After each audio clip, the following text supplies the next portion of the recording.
day and night time. WFGS, streaming online. Music on the fly, ready on the line.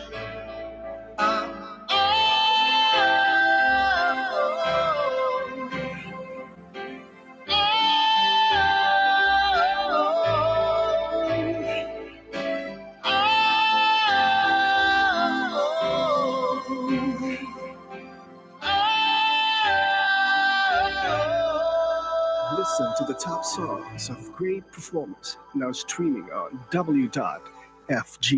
Pakiayos natin mga kapitbahay ang ating mga orasan saan man tayo ng dako ng daigdig.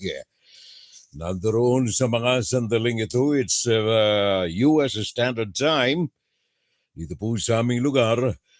Oras natin dito sa Estados Unidos, dito sa silangang bahagi alas 9 ng umaga. Samantalang sa Central ay alas 8, sa Mountain ay alas 7, samantalang sa Pacific Region, California, ganap ng alas 6 ng umaga. Alaska, alas 5. Samantalang sa Japan, alas 11 pa rin ng hating gabi, mga kababayan. Sa Macau, alas 10 ng gabi. Sa London, alas 2 ng hapon. Sa Honolulu, alas 4 ng hapon.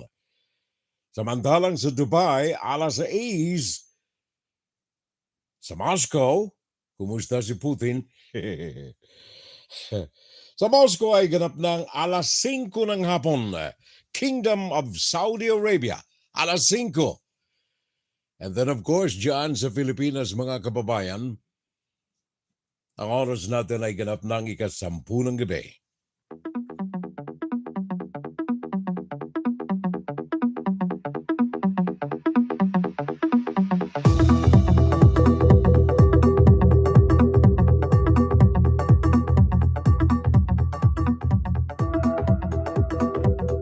Well, magandang umaga sa mga kapitbahay natin dito sa Estados Unidos. Yung mga nandirito sa Amerika, balik tayo ngayong araw na ito ng Sabado hanggang sa buwan ng Mayo. Balik tayo sa US Standard Time. That means 13 oras ang adbante ng Pilipinas dito sa amin sa Amerika. Kaya habang ang Pilipinas ay alas 10 ng gabi, dito sa atin sa Estados Unidos, silangang bahagi, alas 9 pa lamang ng umaga. Kaya medyo gising tayo ng maaga ngayong araw na ito ng Sabado. Ngayon po ay ika-12 ng buwan ng Nobyembre, 12th of November. Samantalang sa Central America, ang oras natin dyan ay ganap ng alas 8, Mountain Area, alas 7, Pacific Region, California, alas 6 ng umaga. And whatever our time is, saan man tayo ng dako ng daigdig, it's a happy day, it's Fun Saturday live today, mga kapitbahay. Araw ng Sabado, kaya nandirito ang ating Fun Saturday live. Kagapay ang inyong lingkod, Furel, salvo po lamang.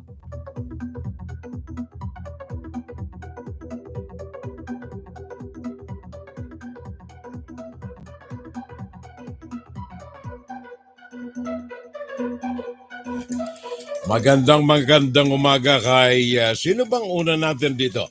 Kay paring Jundi T. Valencia.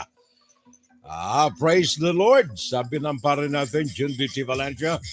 And of course, si Lenore Curata. Good evening po, Furel. I'm watching here sa Shiba Ken, sa Japan. Roll call muna tayo. Willaviaska, good morning, pare ko. It's 10 p.m. dito sa amin sa Pinas. Magandang umaga sa inyong lahat dyan, sabi ni pareng Willaviaska. And then Feliz Kiopasena, good morning. Sa lahat ng mga naandyan dito sa Pinas, good evening, sabi niya. And then si Rodi Santos, good morning, Furel. Si paring Rodi ay nangungumusta kina sa mga kaibigan niya. Margarita Villegas is also with us today. Fernando Diego Constantino, good morning, Furiel. Happy Fun Saturday live sa iyo at sa lahat ng mga kaagapay natin, ang ating FSL community. And we have a brand new name, Go Carlo. Beautiful. Go Carlo. Welcome sa ating FSL community, pare ko. Maraming salamat. And then, Eric Coltivo. Bumabalik ang ating kaibigan riyan for quite a while. Ay hindi natin nakita ang kanyang pangalan. Magandang gabi. Sabi niya naandyan siya sa Kingdom of Saudi Arabia. Yan ay si pare nating Eric Coltivo. Eric Coltivo. Ano yung sabi ni Dr. Fortune? Meron ako rito kasing nakakabahala na balita eh. Yung sabi ni Dr. Fortune, 160 na bangkay nandoon sa punerarya na kung saan yaan ang kumbaga ay authorized funeral parlor ng New Bilibid Prison. Sa out of 60, nakita niya yung mga sabi niya, mga 130 na mga bangkay. Out of that number, 50 lamang ang pwede niyang idaan sa forensic examination upang mabusisi ng husto ang mga kadahilanan ng kanilang kamatayan. Yan ay dahilan sapagkat marami ang mga suspicious na mga insidente sa pagkamatay nitong mga ito. Natatanda ninyo mga kapitbahay during the last few broadcasts natin. Nabanggit natin na itong panahon ni Mr. Gerard, anong apelyido nito? Marami ang mga nangamatay sa ilalim ng kanyang pangangalaga. And many of those ay kaduda-duda ang mga kamatayan sa ilalim ni General Bantag. Kaya alam mo itong pare ko si Percy Lapid, bagaman sa masamang paraan siya binawian ng buhay. Para sa akin, bayani itong kaibigan kong ito eh. Bayani ang pare natin si Percy Lapid. Bakit? Sabagat kung hindi sa kanya, ay hindi mabubulatlat ang baho dyan sa Bureau of Corrections or BuCor. Kung hindi sa kanya, ay hindi mabubulatlat ang grabeng dumi sa loob ng BuCor. Ang kalunos-lunos na kalagayan ng ating mga bilanggurian. Natatandaan ninyo yung anak ni Dolphy, si Dolphy Jr. Ngayon anong tawag niya, nagpipreach. Ano ang kanyang mga sinasabi sa kanyang preachings? Anak ni Dolphy, na nasa bilangguan. Sabi niya, noong siya nandoon sa loob, ang akala niya ay correction ito eh. Bureau of Correction Facilities. Sa iba't ibang panig ng bansa, ang akala niya, ito ay magkakaroon ng reforma. Sabi niya, kung hindi pa kayo nakapunta ng impyerno sapagkat mga buhay pa tayo, yun ang impyerno sa lupa. Puso ko sa bayan ko. Hindi lamang sa kondisyon ng mga inmates diyan, ano man ang pabangong tawag natin diyan, ano yung sabi nila ngayon, hindi na mga inmates hindi bilanggo Hindi na mga convicts ang tawag sa kanila Ang tawag sa kanila ngayon, person deprived of liberty. Para mabango. Parang mabango ang pangalan. Pero sa kabila ng pagpapabango na ito ng pangalan, ang kailangan pabanguhin natin ang kondisyon ng mga bilangguan natin. Paring Bonin, di ba? Bonifacio Año Nuevo. Isang pagbati mula sa Riyadh, Furel, at sa lahat ng mga kakamping natin. Magandang hapon. At saka more power to your program. Thank you very much. And then, Musings Nights of Rizal. Mga ka-brother nights natin ito Nonomnis Moriar, mga partners riyan, ha? Diyan sa Musings, Nights of Rizal. Kumusta na lamang tayo riyan, mga pare ko'y? My regards to all of you. Sana nasa mabuti tayong mga kalagayan riyan. Ang ating mga pagsaludo sa inyo, take it from me. Pakinggan si Pirel Salvo tuwing Sabado dito sa FGS Web Radio para sa mga Pilipino. And then si paring Bonifacio Año Nuevo, pare ko, thank you very much. Isang bagong pangalan din ito si ano ito? Higonia Junjun. Junjun Higonia. Welcome sa ating FSL community, pare ko, ha? Yan na lalaki mo, ha? Yan na lalaki mo, ha? Etong si Go Carlo, reklamo siya, sabi niya, girl po ako, Mare ko, I apologize, ha? Go Carlo. Ay, kasi yung go, pang lalaki, Carlo, lalo ng lalaki. Sabi niya, girl po ako, Furel. Sabi ni Maring Go Carlo. Thank you very much. Maraming salamat. Ganyan ang communications natin dito, Ang bilis, Concepcion Esma Constantino. Another brand new name sa ating palatuntunan. Nga pala, no? Sabi ng aking may bahay, bakit alang kuryente yung Christmas tree? Nakalimutan natin Nakalimutan natin, pare ko, na ilawan yung Christmas tree. Concepcion Esma Constantino, sabi na, I'm watching Furel. Eric Coltivo also with us today. Thank you very much. Maraming salamat. And of course, ang lagay ng panahon natin dyan sa Pinas, mga kababayan, ay katamtaman all throughout the country. 160,000 ang iniwanan ni Paeng na mga binawi ang kanilang mga buhay itong nakalipas na naturang bagyo. Pakinggan si Pirel Salvo tuwing Sabado dito sa FGS Web Radio para sa mga Pilipino. Ano ang sabi ni Dr. Fortune? Sabi niya, I lament, I saw about 50 remains na medyo maganda-ganda pa ang kanilang mga terms of conditions. Nandyan yung pinakang huling namatay, kahit papaano ay mukhang suitable pa ito for examination. 50 lamang ang pwede na mabibigyan ng extensive forensic examination. May 120 iba pa, liban dito sa 50.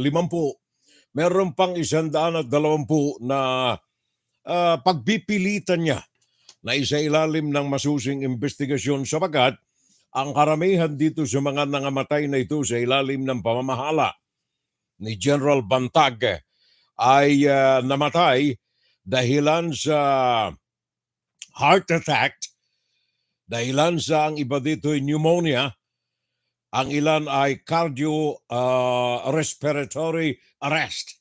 Pareho na rin ito. Atake sa puso rin ito O kaya, ang biglaang pagkawala ng hangin sa kanyang baga. Etong mga ito ay mga kaduda-dudang uri ng kamatayan.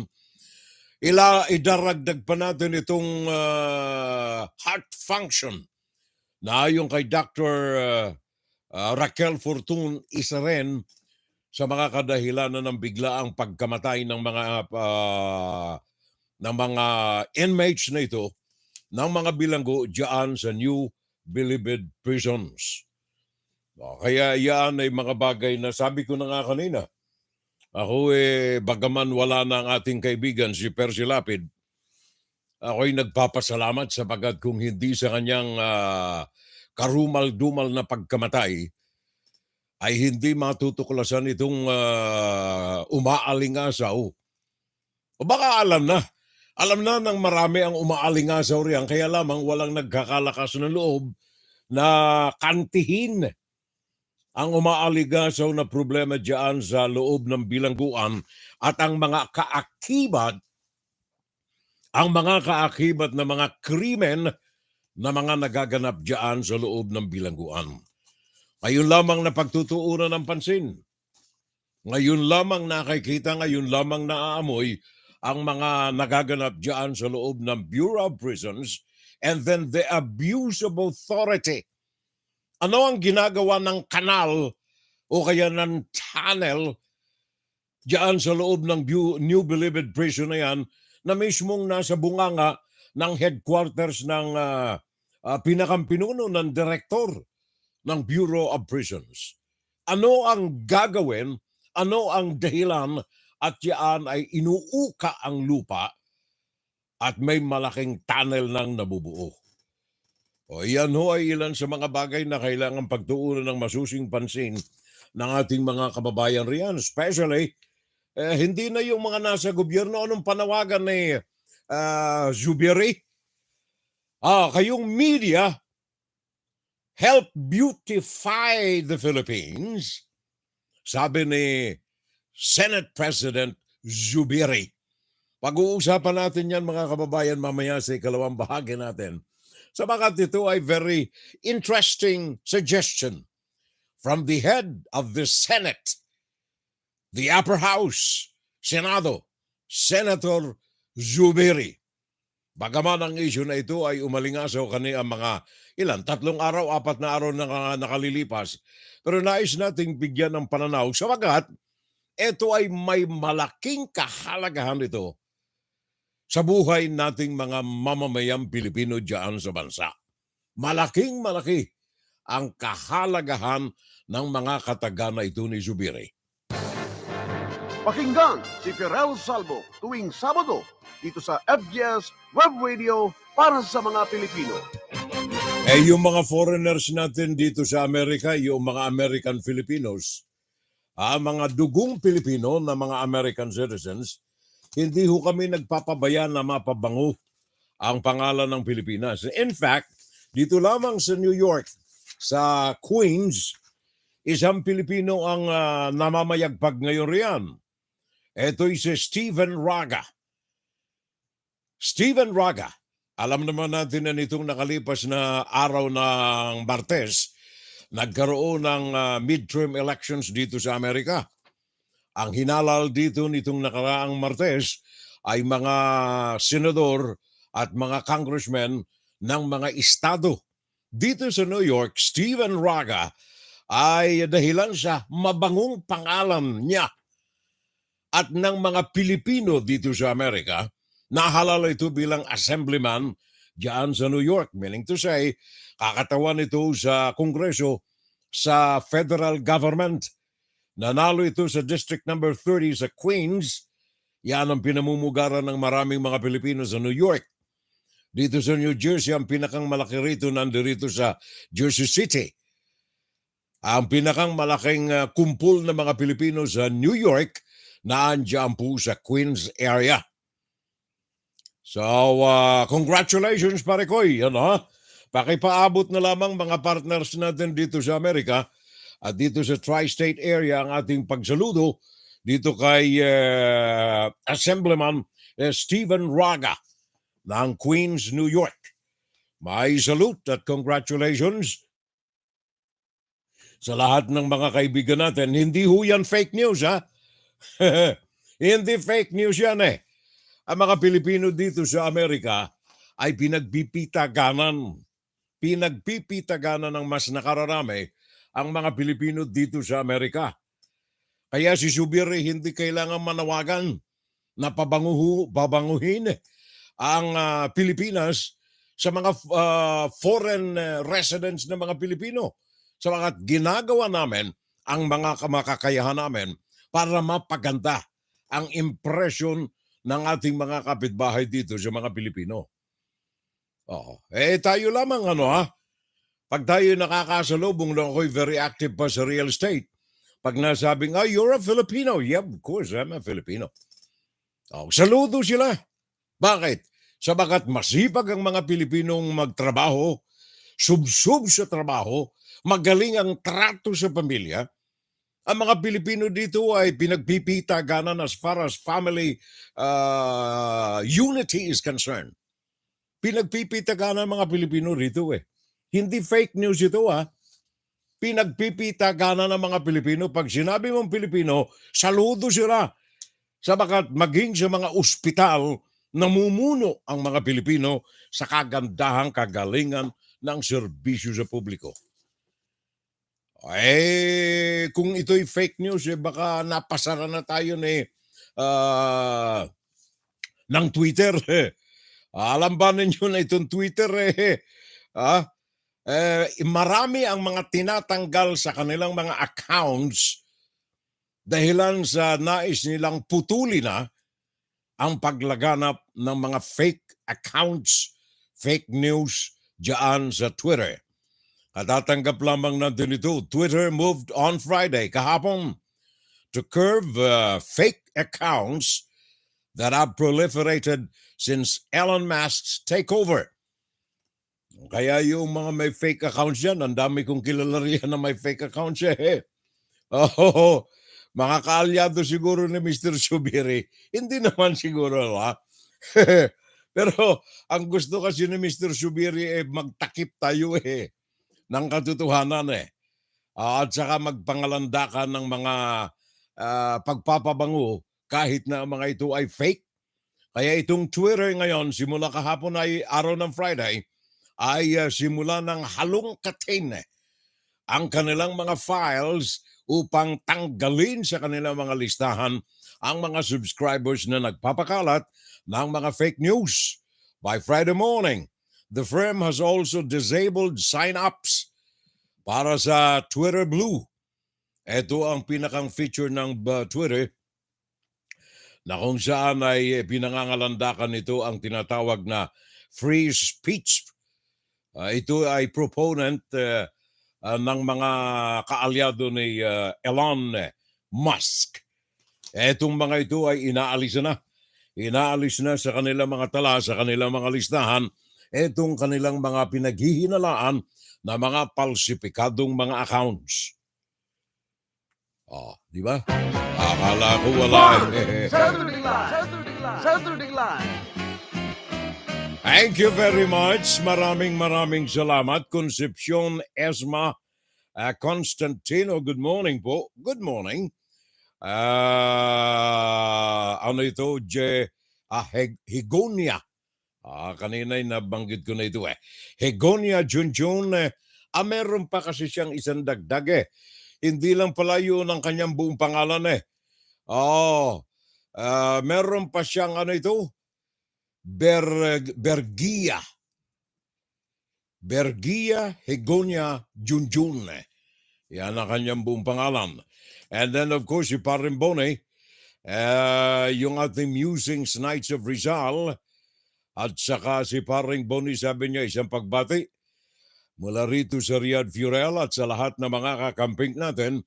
Magandang hapon at more power to your FSL program. Ang Musings Knights of Rizal naman, sabi nila, transcontinental trip to the USA on its way on my YouTube channel.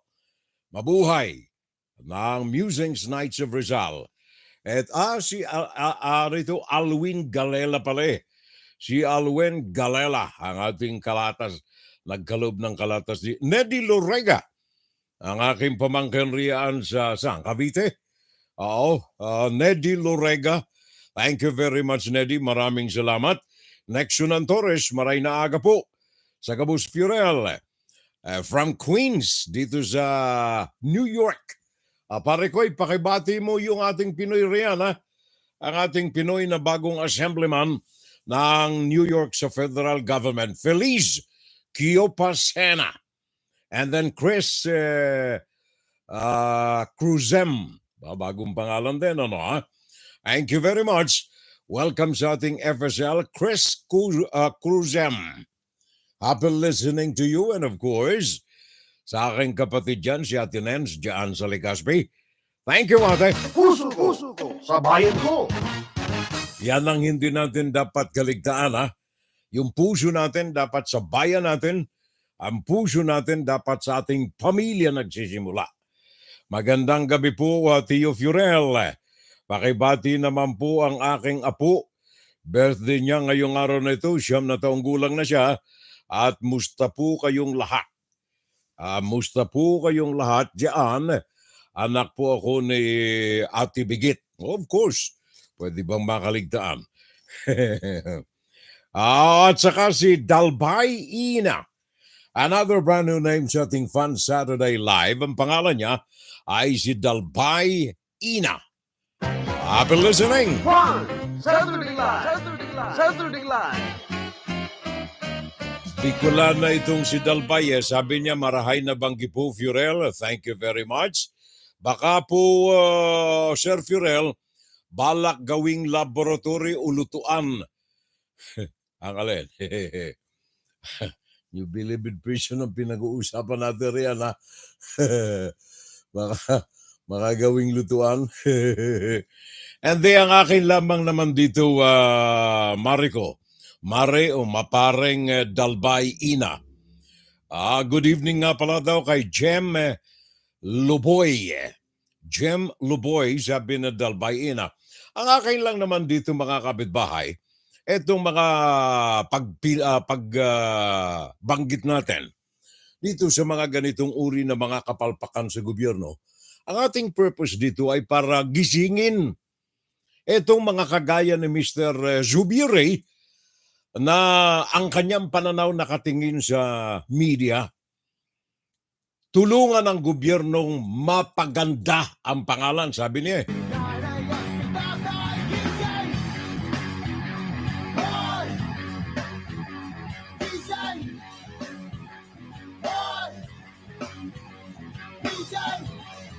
Yan ang ating gusto mangyari rito sa mga ito Huwag kami. Huwag ang media ang bigyan mo ng pananaw. Ang bigyan mo ng pananaw, una, ang iyong kinauupuan. Malinis ba ito? Pag-usapan natin yan mamaya sa ikalawang bahagi mga kapitbahay. Sabi nga pala ng aking kapatid, we are watching. Regards na lamang everybody and the family. Missing everybody. Kami rin natinens. We miss you there. Thank you very much. Ben Magbuhos is also with us. Maria Dolores Santos, I'm watching. Magandang araw po rito, Furel, mula sa London. Nakating si Maria Dolores Santos. Have a nice day, sabi ni Ben Magbuhos.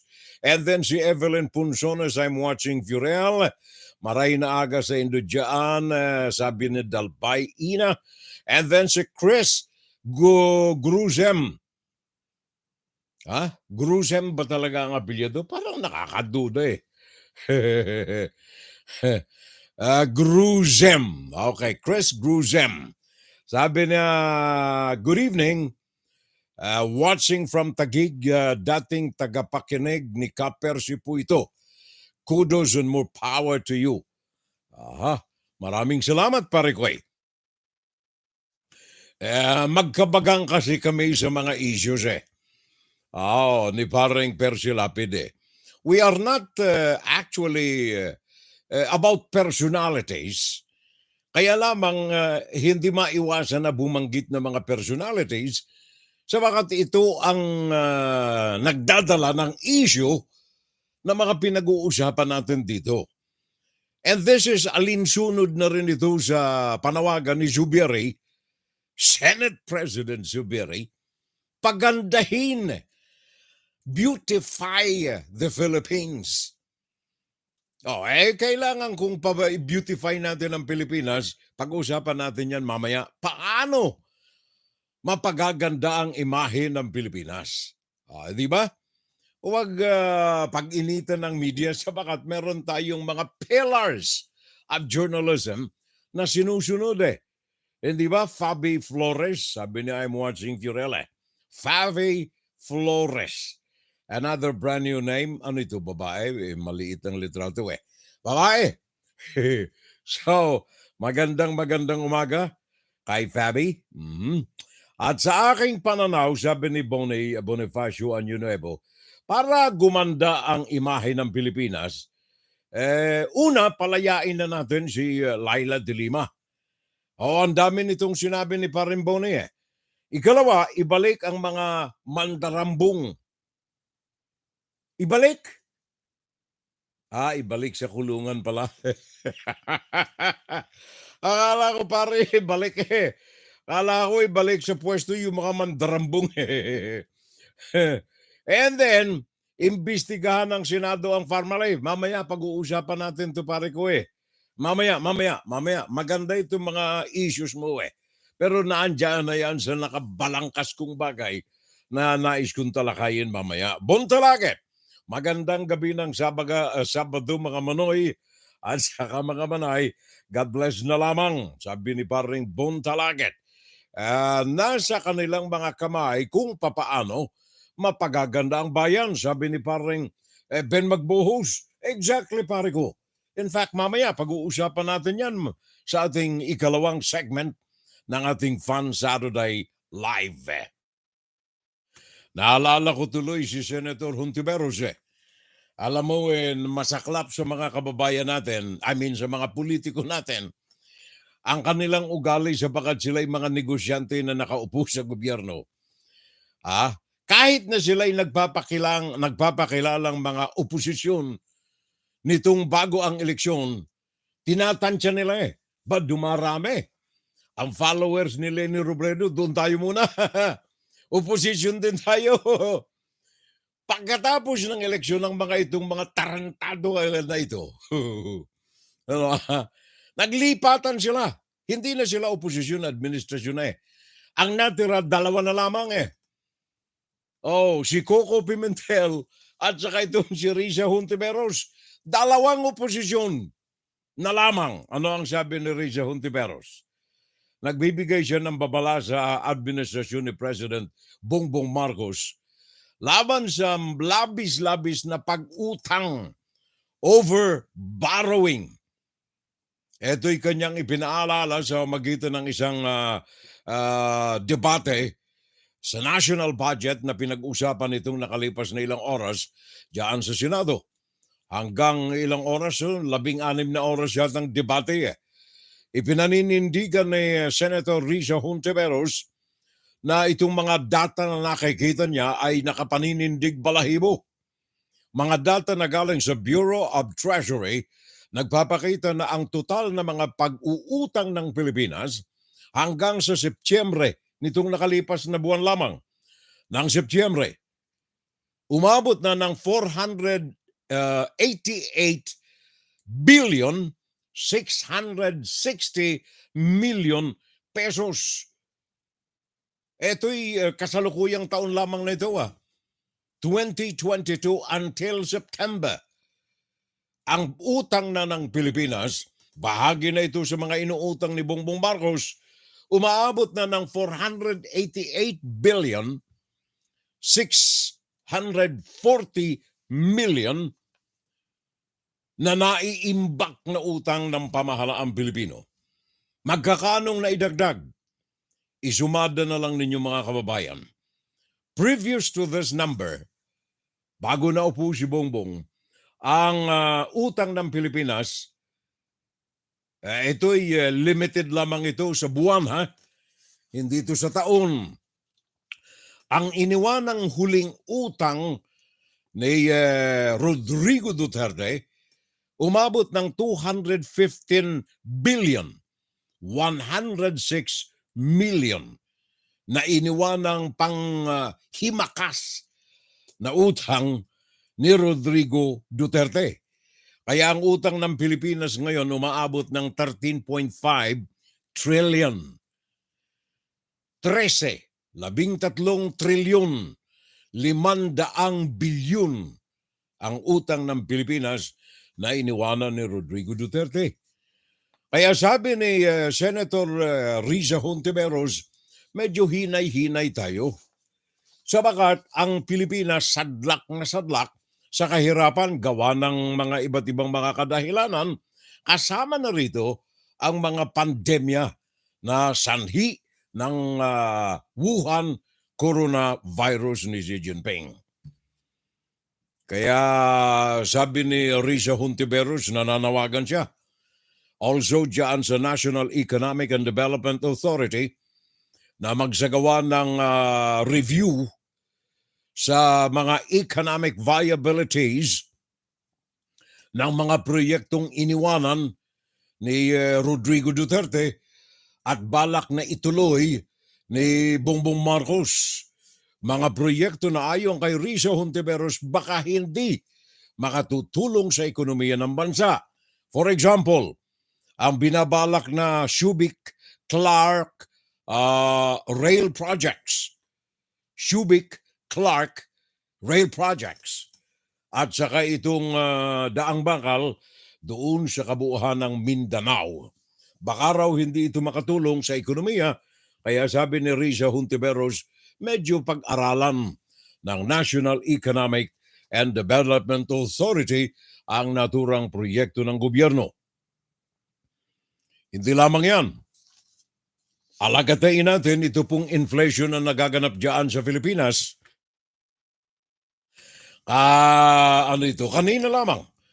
Kanina lamang si Bongbong Marcos nandoon siya sa ASEAN meeting.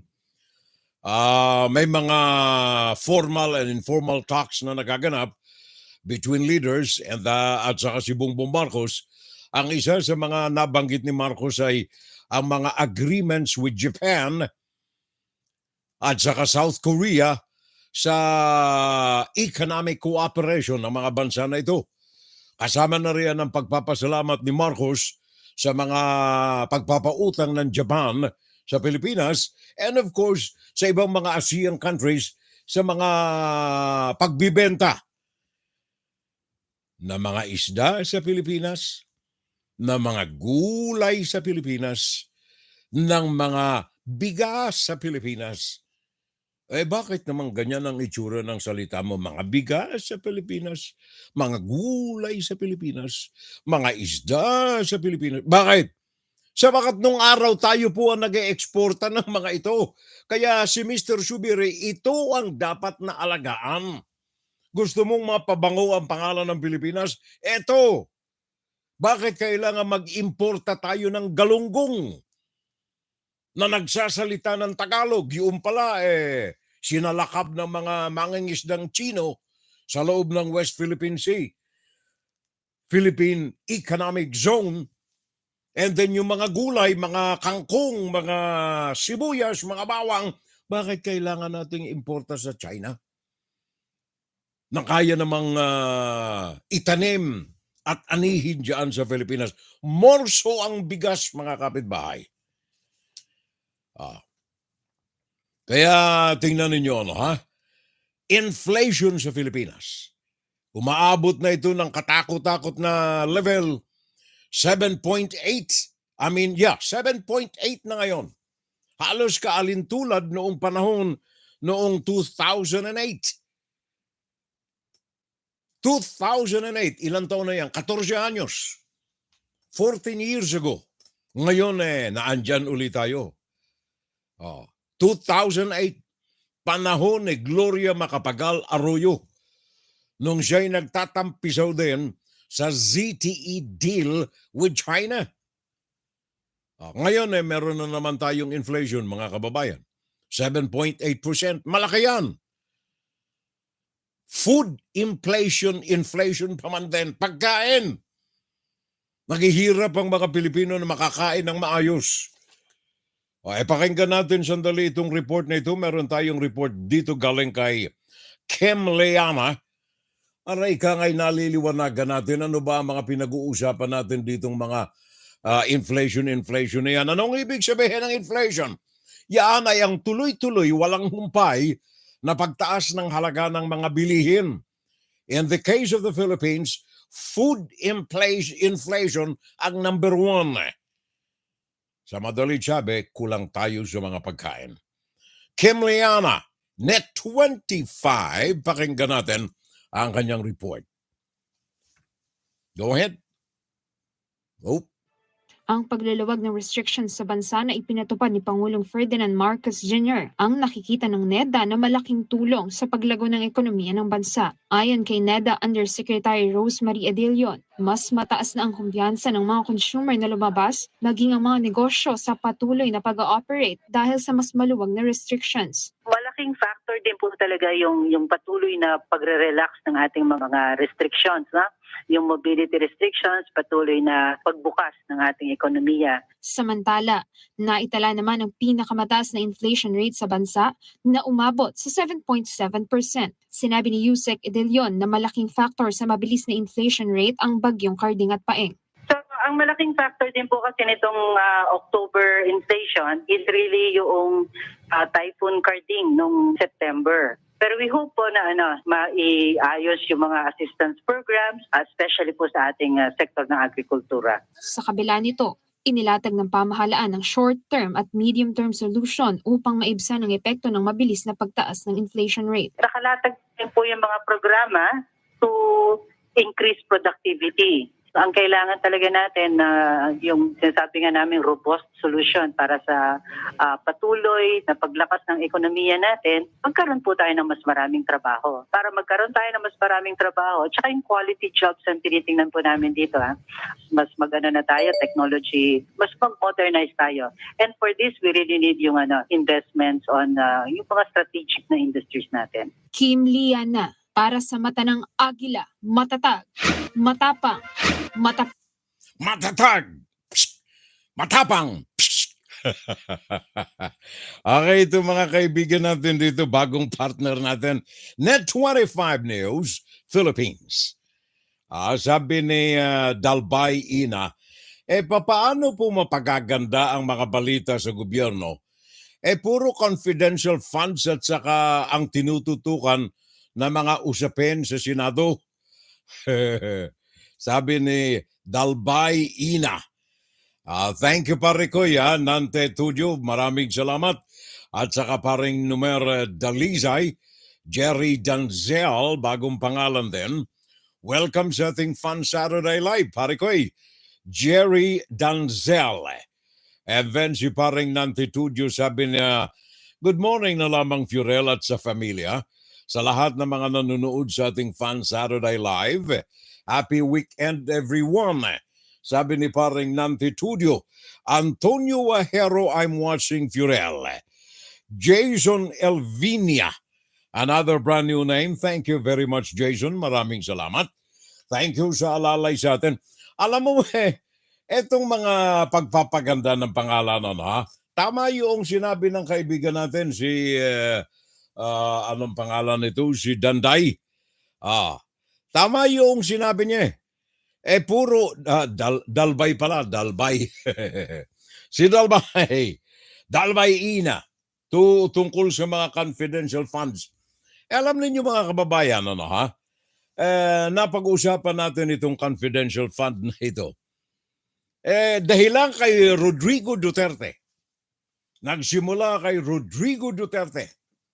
Noong araw, ang confidential fund ng Office of the President ay binabalasa lamang ito galing sa mga confidential funds ng iba't ibang mga sangay ng pamahalaan. Why? Sabagat lahat halos ng sangay ng pamahalaan ay may mga maliliit na mga fundings doon for confidential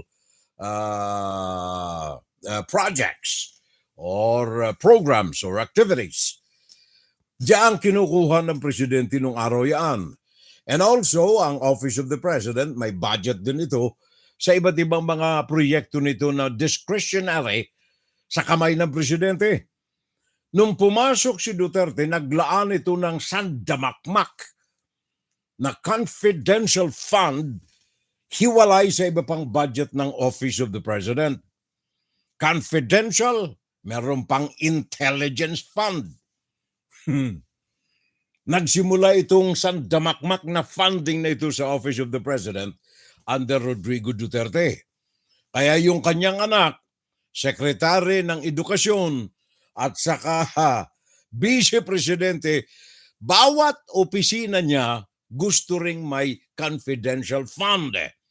Yung mga alalay niya sa Senado, alalay niya sa Kongreso, walang kaabog-abog, walang kaproblema. In 2 minutes, aprobado. 550 million confidential fund ng Office of the Vice President. Namana sa tatay. Hindi lamang ang Vice President ang nakamana, maging ang Presidente. si BBM, sabi niya, oo nga no, meron akong magagamit dito kung gusto kong manood ng Grand Prix sa abroad. Karera ng mga kotse, pwede kong magamit itong confidential at saka intelligence fund.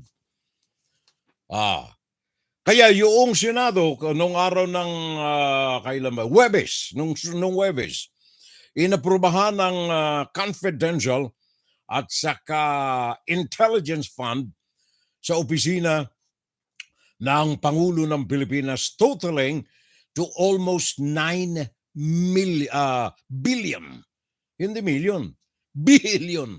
Almost 9 billion. 4.5 dito confidential fund at saka intelligence fund.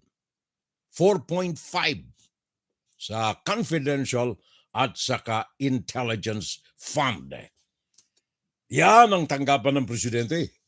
Ang problema nito mga kapitbahay, as we've been saying the last couple of broadcasts natin, kahit na i-audit itong mga expenses dito ng COA, hindi pwedeng ilantad kay Juan de la Cruz ang resulta.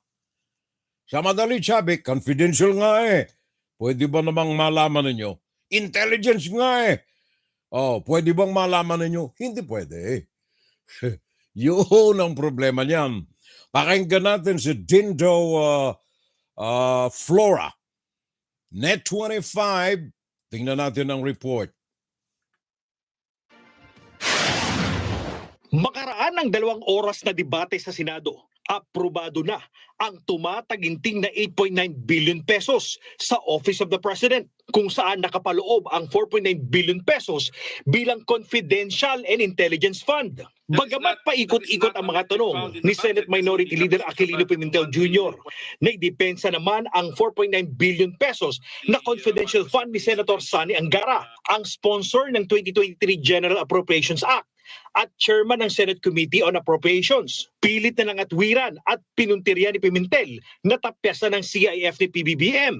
Magugunitang mismong si Pangulong Marcos ang humiling ng nasabing halaga na kahalintulad ng CIF ni dating Pangulong Rodrigo Duterte. Depensa ni Angara, ang bilyong halaga ng CIF ay dapat ibigay depende sa inihingi ng pagkakataon para maproteksyonan ng Estado. Sinabi pa ni Angara, ang 4.9 bilyong Intel Fund ay gagamitin sa pagkalap ng impormasyon. Sa huli, tiniyak ni Pimentel na aamyendahan niya ang regulasyon ng CIF at mababawasan ito. Hihingin din niya ng accomplishment report ang Office of the President. Sagot naman ni Angara, walang problema dito dahil maaari namang makapag-comply ang Office of the President lalo't malinaw ang komunikasyon ng dalawang sangay ng pamahalaan. Dindo Flora, para sa Mata ng Agila. Thank you, Dindo. Maraming salamat. Thank you sa Net 25. Thanks for the contribution. Maraming salamat. Ang oras na nga pala natin ay 48 minutes. Makalipas ang alas 9 ng umaga dito sa amin Eastern Standard Time. At alas 10:48 naman ng gabi, Philippine Standard Time. Nantitudio. Kumusta na lamang daw sa buong pamilya. Antonio Ahero Paricoy. Thank you, Tony. And then Jason Elvinia, bagong pangalan natin ito. Thank you. Ben Magbuhos, sabi niya bawasan nila ang kanilang mga kupitdensyal fund. Kupitdensyal funds. Bawasan. In fact, hindi nila kailangan ito meron na silang mga pork barrels dyan kung ang tinutukoy mo yung Senado at saka Kongreso Lenz Wads also with us today. Thank you for coming back, Lenz. Maraming salamat. Kapag matalino ang opisyal ng gobyerno, hindi na kailangan ng intelligence fund. O nga naman, matalino siya. Ang kaso riyan, pare ko paring Bonay, nakakita ninyo, tingnan ninyo ang mga biodata. Ako'y tinignan ko ito one time during the past.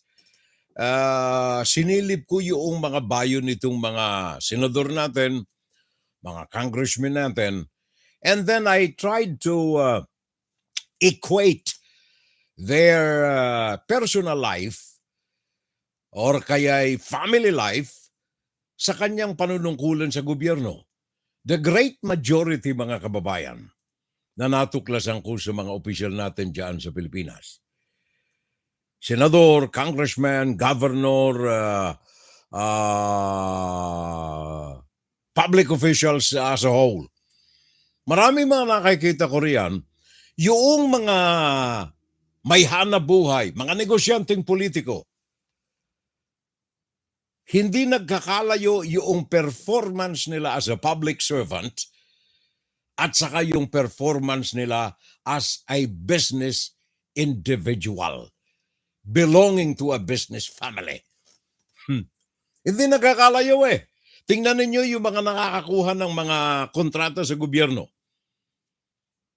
Kung hindi mga kamag-anak, kaibigang matalik na mga naandyan sa pwesto. That is because hindi siya pwede. For example, si Zubiri, for example, negosyante ang pamilya nito.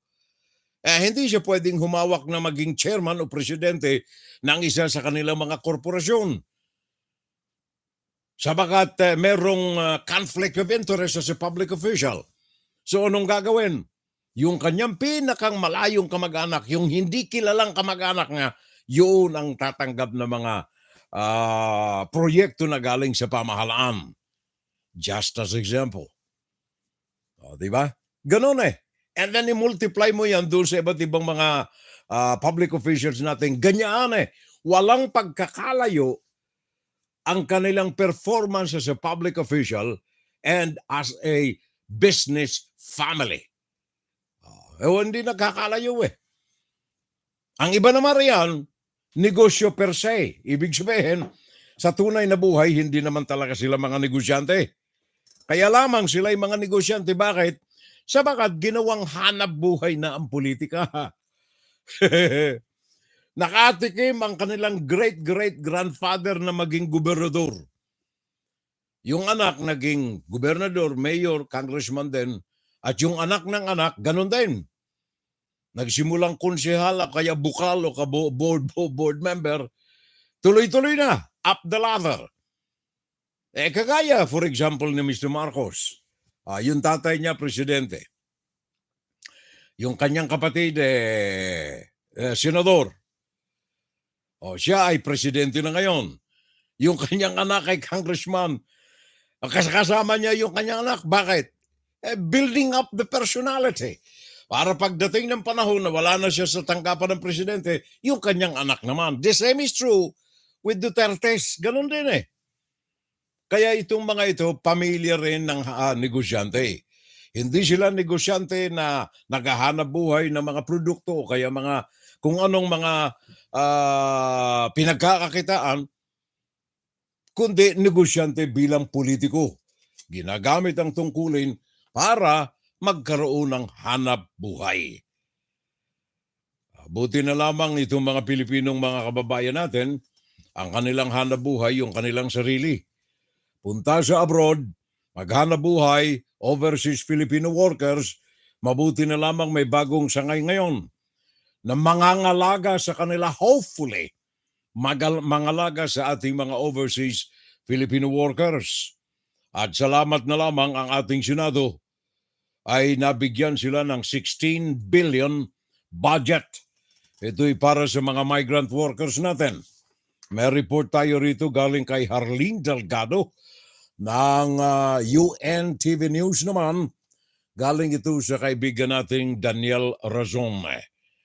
Harleen Delgado. After 16 hours of plenary debates, the Senate suspended its session at 2 a.m. on Friday. Several proposed budgets of government agencies for next year were approved in the plenary on the second day of marathon deliberations. Earlier, Pimentel scrutinized the 4.5 billion peso confidential and intelligence funds of the Office of the President, noting that it could be reduced and rechanneled to security-related agencies or to fund various social programs. Several agencies were also given increased budgets, including the Department of National Defense with 232 billion pesos. This was higher than the House version with 230 billion pesos. The budget of the Department of Migrant Workers, or DMW, was also increased by 2 billion pesos in the Senate's version. 4.3 billion pesos will be given to the Office of the Secretary, headed by Secretary Susan Tuts Opre, while 11 billion pesos will be given to the Overseas Workers Welfare Administration, or OWA, which will become an attached agency of the new department. However, for Senator Alan Peter Cayetano, the agency deserves a bigger budget, given the immense contribution of overseas Filipino workers, or OFWs, to the country. Senator J.V. Ejercito, who defended the agency's budget, noted that cash remittances from OFWs reached $148 billion, or 2 trillion pesos, over the past 5 years. Don't get me wrong, I'm not criticizing the good that has been done. I'm just saying vis-a-vis the 4 trillion pesos na kinita for the OFWs. Ano ba naman yung bigyan natin ng 25 or 30 or 50 billion budget na kumpletos recados? This will be the very first budget of the DMW since its creation in December 2021. The Senate budget debates will continue on Monday, November 14. Harleen Delgado, UNTV News, Andres. Thank you very much, Harleen Delgado. Ang maganda nating anchor woman dyan sa UNTV News. Thank you, Harleen. Maraming salamat. Sabi nga pala ni Lens Wad, sabi niya, thank you for acknowledging my presence. You're welcome. Ugali na natin yan dito, Lens, na yung mga kaibigan natin, sapagkat para tayong nasa loob lamang ng living room, na nagkakahuntahan, nagpapalitan ng mga kaalaman, although hindi naririnig ang inyong mga tinig sa magitan ng messaging na ito, para na rin tayo nag-uusap-usap. Diba? Yan naman ang purpose natin Hindi tayo commercial broadcast, hindi rin tayo public broadcast per se. Tayo nasa loob lamang ng living room. Nagkakahuntahan, nagkakausapan for whatever influence we can generate para makatulong tayong beautify the Philippines. Hindi ba? Sabi ni Dalbay Ina, sabi niya, Furel, ang nakakatakot po ngayon ay merong mga housing si BBM na puro allies niya ang titira. Maaring sila ang maragdag sa troll na alaga para magpakalat ng mga fake news. Hindi ko pa alam ito, Dalbay Ina. Let me have a few info pa tungkol dito sa bagay na ito. Alam kong a housing for 6 million Filipinos for the next 6 years. Kung matutuloy yan, I don't know. May project study ba ito? I don't know. Marami ng mga, I think 3 broadcasts away, may 3 linggo nang nakalipas, tinalakay natin itong housing na ito Pinakita natin yung mga nakatiwangwang na mga housing projects ng iba't ibang mga naging presidente. Na kung saan ay itinayo 200, 500, 1,000 mga pabahay sa mga liblib na mga lugar para sa mga sundalo ko at mga pulis ko na ayaw ng mga sundalo ko at na mga pulis ko sa bakat ng lalayo. Walang kuryente, walang tubig. Kaya tinirhan noong mga asosasyon ng mga squatters. Angal sila ngayon. Mantakin mo, hindi lamang mga pabahay, airport pa. Diyan sa Samar Airport sa Samar. Proyekto ng isang gobernador. Pagkatapos ng eleksyon hindi na siya tumakbo, yung sumunod, ayaw niya. Noong airport, Samar ito ayaw niya ng airport. Kaya ngayon isang malawak na talahiban yung sinayang na salapi ng taong bayan. Parang Edmond Sibilia, thank you very much, pare koy. Maraming. Alam mo tungkol dito sa mga proyekto na ito ng pamahalaan, ang isa lamang na masasabi kong magaling-galing na proyekto. Magaling-galing etong mga tungkol sa pangkalusugan ng ating mga kababayan. Less yung issue ng Pharmally. Doon talagang bumulusok riyan si Juan si DOH Secretary. Alalay ni Juan din yun ni Mr. Duterte. Bumulusok. Ngayon, itong sa ilalim ng acting na DOH, Maria Rosario Vergiere, na ang kanyang official na function ngayon ay Undersecretary ng Health. Meron siyang mga alituntunin at mga binalangkas na mga restrictions na may kaugnayan dito sa mga paglaganap na muli ng Wuhan coronavirus. Ayon kay Maria Rosario Vergiere, ayon sa kanya, yung mga restrictions parang hindi na mahalaga. Ang importante na lamang ay yung mga pangsarili natin desisyon na sa ating pag-aakala ay magaling para sa atin. For example, pagsusuot ng mga face mask. Ito'y kailangan pa rin. Sabagat hindi natin alam, may mga variants tayo ng mga Wuhan coronavirus na dala ng iba na hindi natin alam sabagat wala pa sila mga sintomas. Kaya sabi ng Department of Health, pinag-iisipan nila na alisin na yung lahat ng mga restrictions sa pagsawata ng Wuhan coronavirus. However, kailangan pa rin ang masusing desisyon na mga naisa sa katuparan ng mga individual. Kung sila ay matanda na,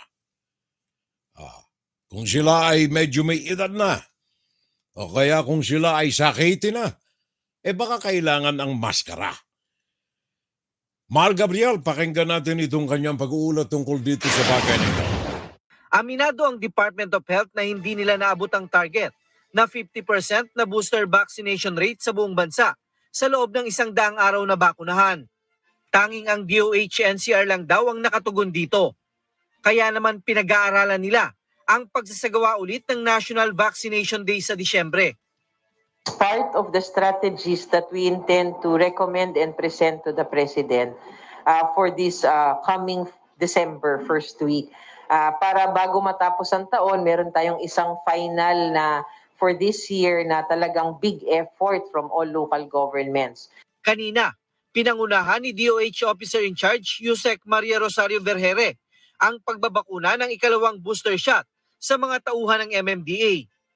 Bahagi ito ng kanilang Booster Pinas Lakas program na layong bigyan ng dagdag na proteksyon ang mga frontliner laban sa COVID-19.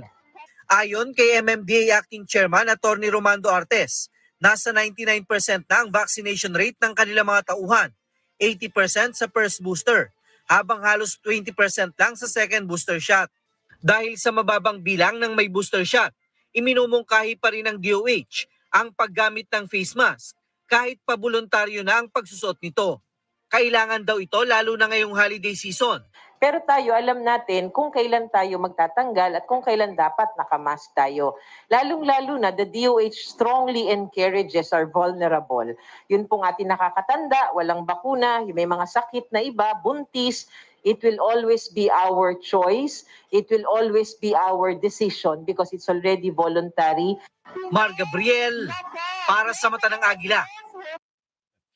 Thank you very much, Mar. Maraming salamat. At sa loob lamang ng ilang saglit ang ating second segment ng ating Fun Saturday Live, ang sabi ni Zubiri Media, help us beautify the Philippines. Sabi naman ni Juan, Mr. Zubiri, help us beautify the country. WFGS Broadcasting worldwide, day and night time. WFGS streaming online, music on the fly, ready on the line.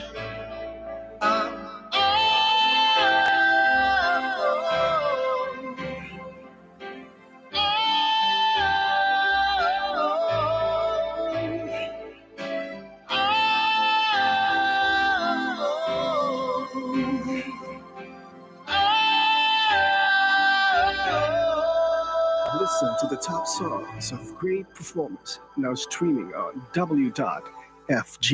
Oras natin mga kapitbahay, dyan sa Pilipinas ay ganap ng alas 11:04.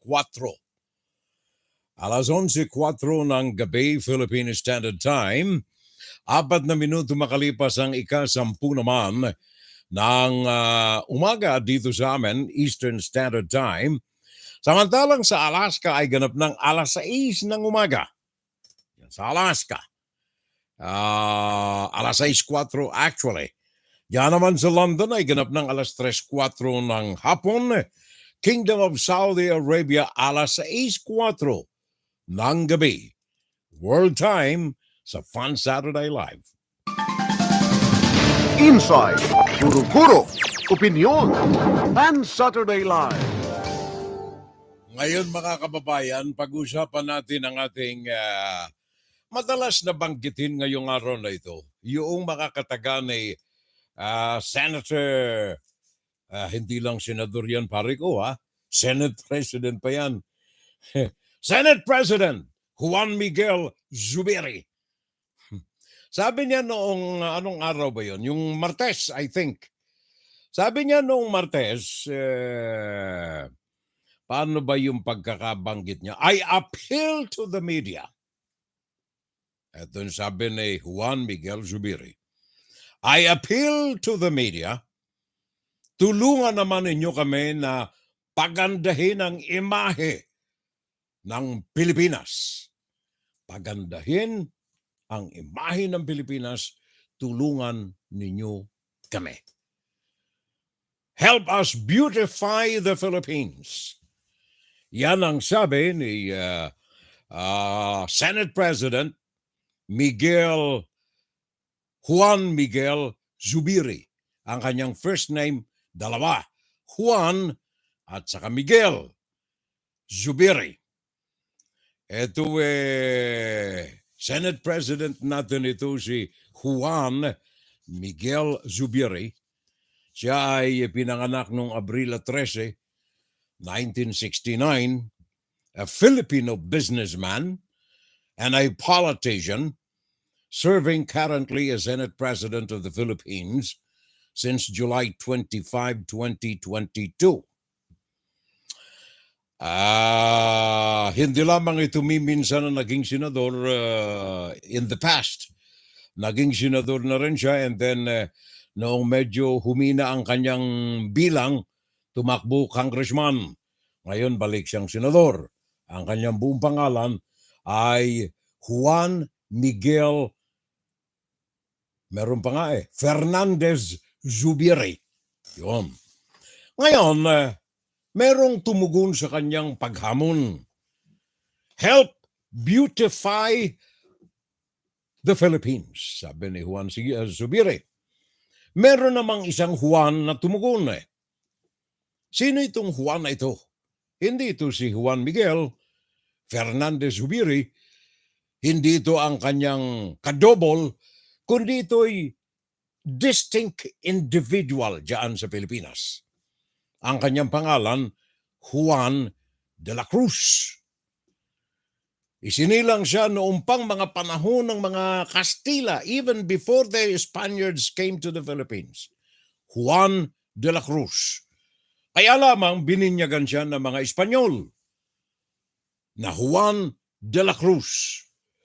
Ang ibang binyag sa kanya ay Juan Tamad. May mga pelikula pa tayo nung araw na ang pamagat ay Juan Tamad. Siya ang Pilipino na isang magsasaka.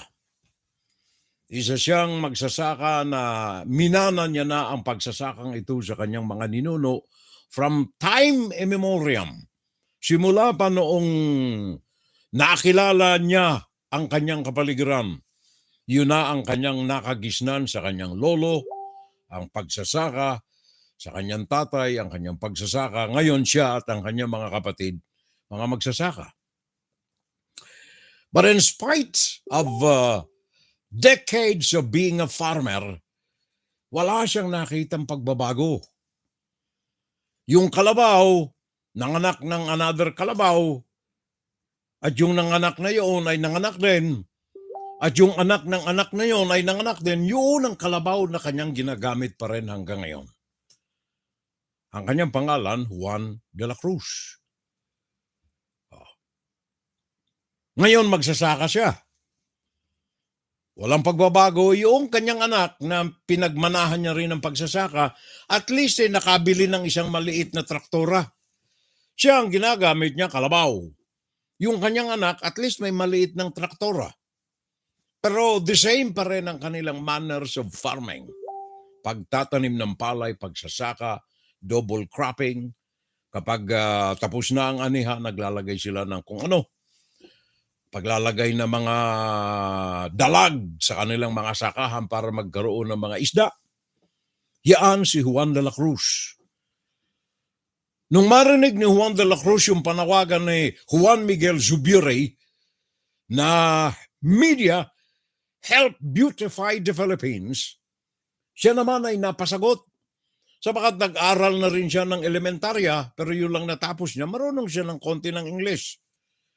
Kaya sabi ni Juan de la Cruz, sabi niya, Senator Juan Zubiri, also, this is for you. Will you please help us beautify the government first? Yan ang sabi ni Juan de la Cruz. Pagandahin mo po, Mr. Zubiri. Tulungan mo po kami, lalo ng mga magsasaka. Naminana pa namin sa aming kanununuan ang hanggang ngayon ay pareho na pamamaraan ng pagsasaka. Mr. Zubiri, tulungan mo po kami to beautify the government. You want media to help beautify the Philippines. Help us also, Mr. Zubiri, beautify the government. The government. Yun ang tawag naman ni Juan de la Cruz kay Juan Zubiri. May matibay na kadahilanan si Juan de la Cruz na manawagan kay Juan Zubiri na tulungan siya, not the Philippines, but help us reform the government. The source of many evils, the source of poverty in the country. Help us, sabi ni Juan de la Cruz. Pagandahin mo ang takbo ng gobyerno. Ano ang sabi ng isa nating dating finance secretary, dating finance secretary ng bansa. Ano ang sabi niya? Sabi niya, ang economic policy ni BBM ay tila walang direksyon hanggang ngayon . Tila walang direksyon ang takbo ng ekonomiya ni Mr. Marcos' economic policy. Yan ang sabi ni dating Central Bank Governor Diwa Ginigundo. Yan ang isa sa mga panawagan ni Juan de la Cruz. Mr. Zubiri, unahin natin ang ating gobyerno na linisin. Gobyerno na ituwid natin ang kanyang takbo. Sabi ni Mr. Ginigundo, ang takbo ng gobyerno natin walang direksyon. Nakalipas na ang 100 years na 100 days na panunungkulan ni Mr. Marcos, wala siyang nakikitang direksyon sa ekonomiya ng ating bansa. Former Philippine Central Bank Deputy Governor Diwa Ginigundo was very frank with his assessment of the early performance of the administration of President Ferdinand Marcos Jr. Speaking before the Right to Know Right Now Coalition, a group of freedom of information advocates on Thursday, Ginigundo called for more specific plans to guide the Philippine economy out of the current challenging circumstances. So far, we have seen 4 months of his leadership. With all due respect, we have yet to see more concrete plans beyond the 8-point program and pronouncement of adherence to the Ambition 2040 plan. As for infra, as your coalition documents. Many of them are recycled from the previous administration. Some are still on the drawing board. The coalition presented monitoring reports on the Marcos administration's first 100 days. The reports were very detailed, covering specific campaign promises or lack thereof, and many of the researchers behind the reports agree that not much has been accomplished. Marami pong sinabi yung presidente nung kanyang campaign during his COVID programs, pero wala pa pong follow through within the first 100 days. So, kaya continuous dapat yung monitoring to really check. Pero yun po yung masasagot ko now na wala pa po konkretong plano for health. Ginigundo also warned that corruption has not been tackled head-on by the Marcos administration, which he says is a big mistake. We lose almost 1 trillion pesos in graft and corruption annually. One can only imagine how much in public services that could fund. If we can promote good governance, there would be less reason for our budget deficit and the national debt to continue to grow. Warren de Guzman, ABS-CBN News. Nakita ninyo na report na yan. Isa sa mga kadahilanan, Mr. Zubiri, na kailangang asikasuhin mong mapaganda ang gobyerno. Huwag mo kaming pansinin, kaming nasa media. Trabaho lamang ang aming ginagawa. Anong binanggit ni Mr. Ginigundo? 3 billion nawawala dahilan sa korupsyon taon-taon sa pamahalaan, Mr. Zubiri. Kaya ngayon, magkakaano yung nabanggit kong utang ng Pilipinas? 13.5 trillion. 13.5 trillion ang utang ng Pilipinas sa iba't ibang mga bangko outside and inside of the country. 13.5 trillion.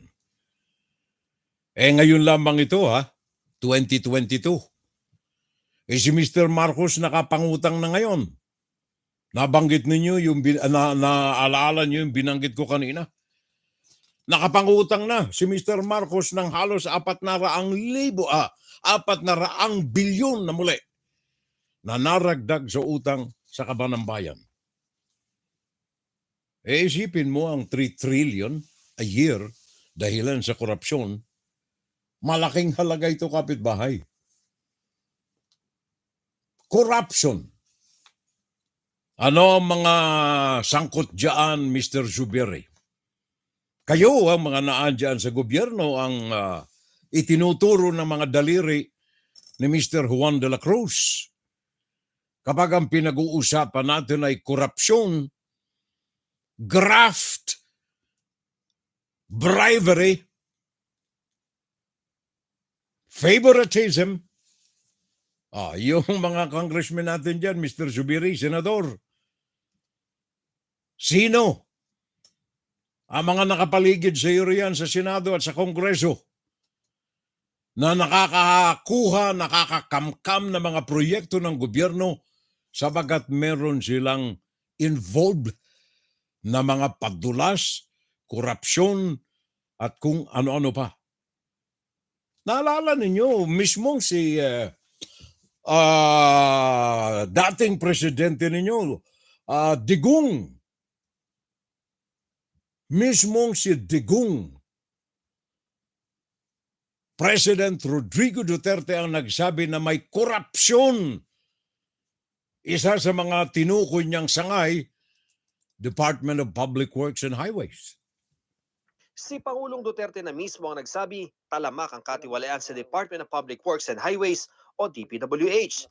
Dito sa DPWH, malakas yan dyan. Projects, yung mga project engineers yan lahat, road right of way. Grabe ang corruption dyan.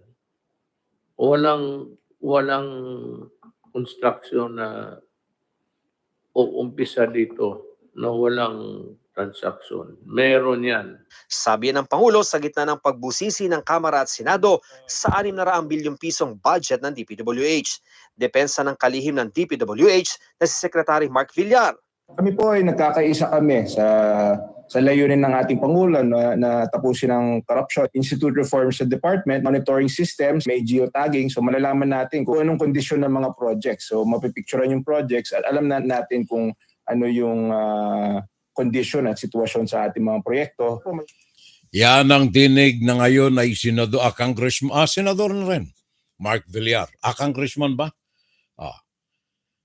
Gawa ng kasama na rin yan sa politika. Anong tawag natin riyan? Dynastism. Dynastism, another form of corruption sa gobyerno, Mr. Zubiri. Bakit sila nakapamamayagpag? Sapagkat bahagi ng corruption ang tinatawag nilang impunity. Sila mga superpowers. Kaakibat ng posisyon nila bilang congressman, bilang senador, bilang governors, the impunity. Yung kanilang panunungkulan na sila ay mga superman. Hindi nagagalaw, untouchables. Yun ang kailangang asikasuhin ni Mr. Zubiri. Huwag kami na media. Kami nagbabalita lamang.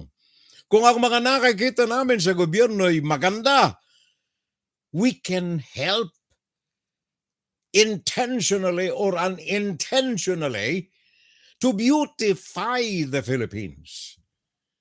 Pero lahat ay kailangan magsimula sa inyo. Kayong mga nakaupo riyan, ikaw mismo, Mr. Zubiri. Do you belong to a dynasty?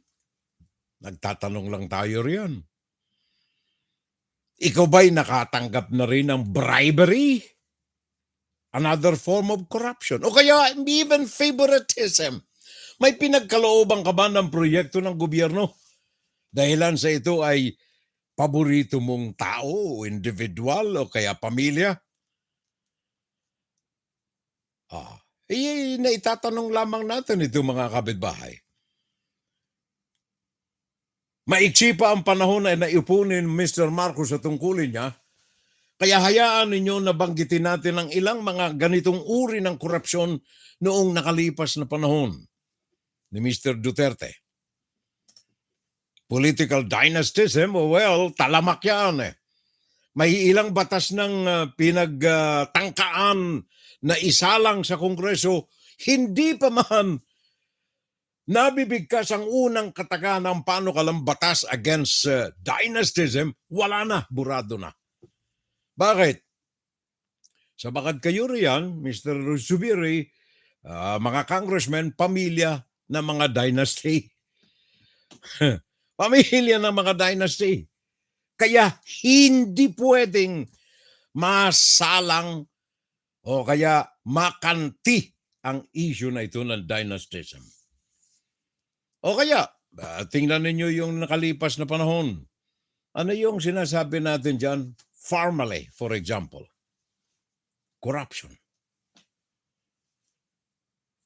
Kung talagang gusto ni Mr. Zubiri na mapaganda ang imahen ng Pilipinas, bakit hindi natin tingnan, balikan ang mga isinailalim, tinabunan, tinakpan na mga maiinit na mga issues ng karumal-dumal na korupsyon ng nakalipas na panahon.